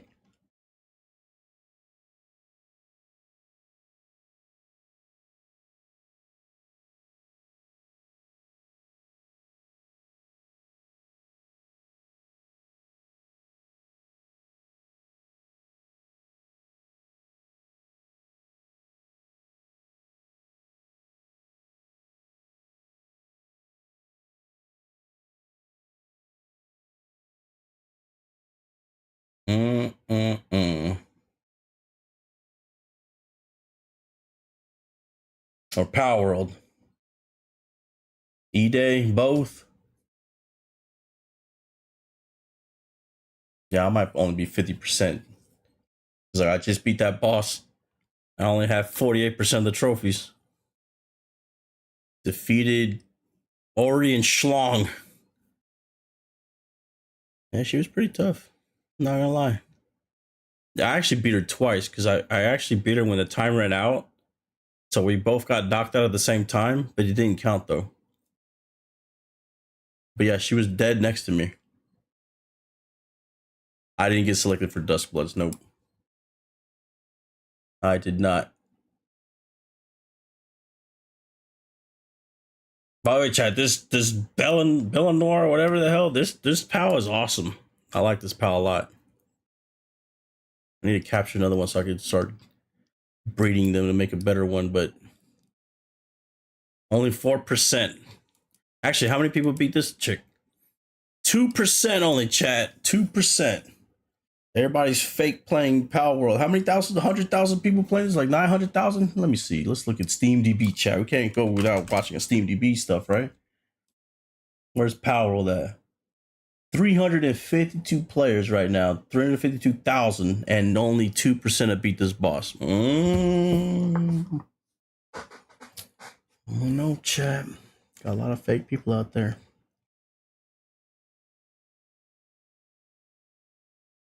Nah, I'm not gonna lie though. I upped that fucking XP shit, man. That shit has been a lifesaver. I was telling Red though the other day.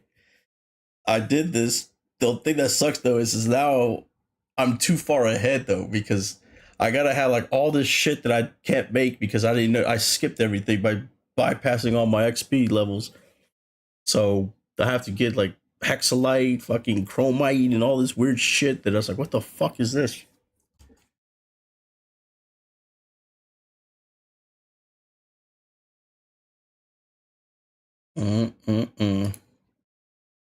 They're all just building their bases probably still. You know that I bet you anything 80% of the fucking people playing the game are just fucking around making bases. They're not even playing. They skipped everything and just building bases.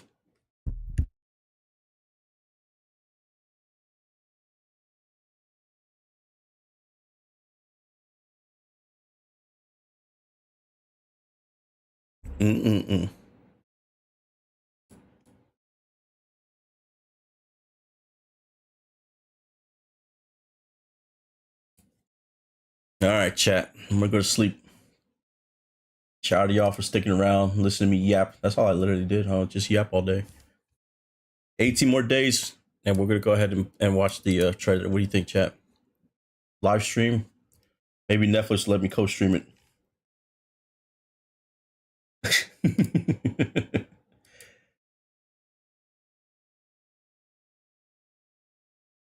You know what? I did see that complaint. I saw that was one of the complaints. Was that they weren't able to live stream it and react to it. There was a time back then, like when Call of Duty trailers came out, and we were reacting to it. We would get in trouble for reacting to that shit. I remember getting copyright strikes for that shit. Who remembers those days? It happened to me. It sure did. For sure.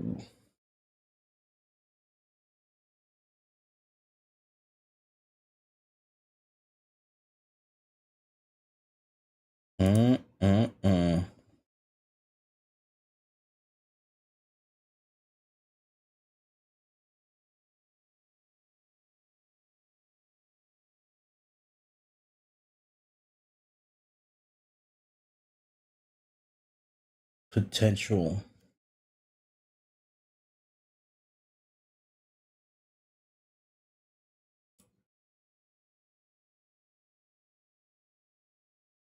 All right, chat. I'm done. Who's streaming right now? Shout out to Holmes with the raid earlier. Shout out to everybody that came through. Shout out to the subs we got. Larry God King. I'm gonna send y'all over to, let's see who's streaming. Oh. Nobody streaming?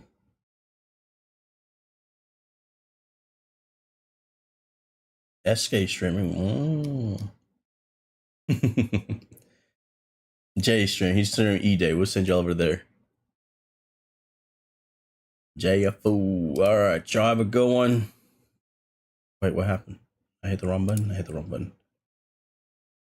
Raid channel.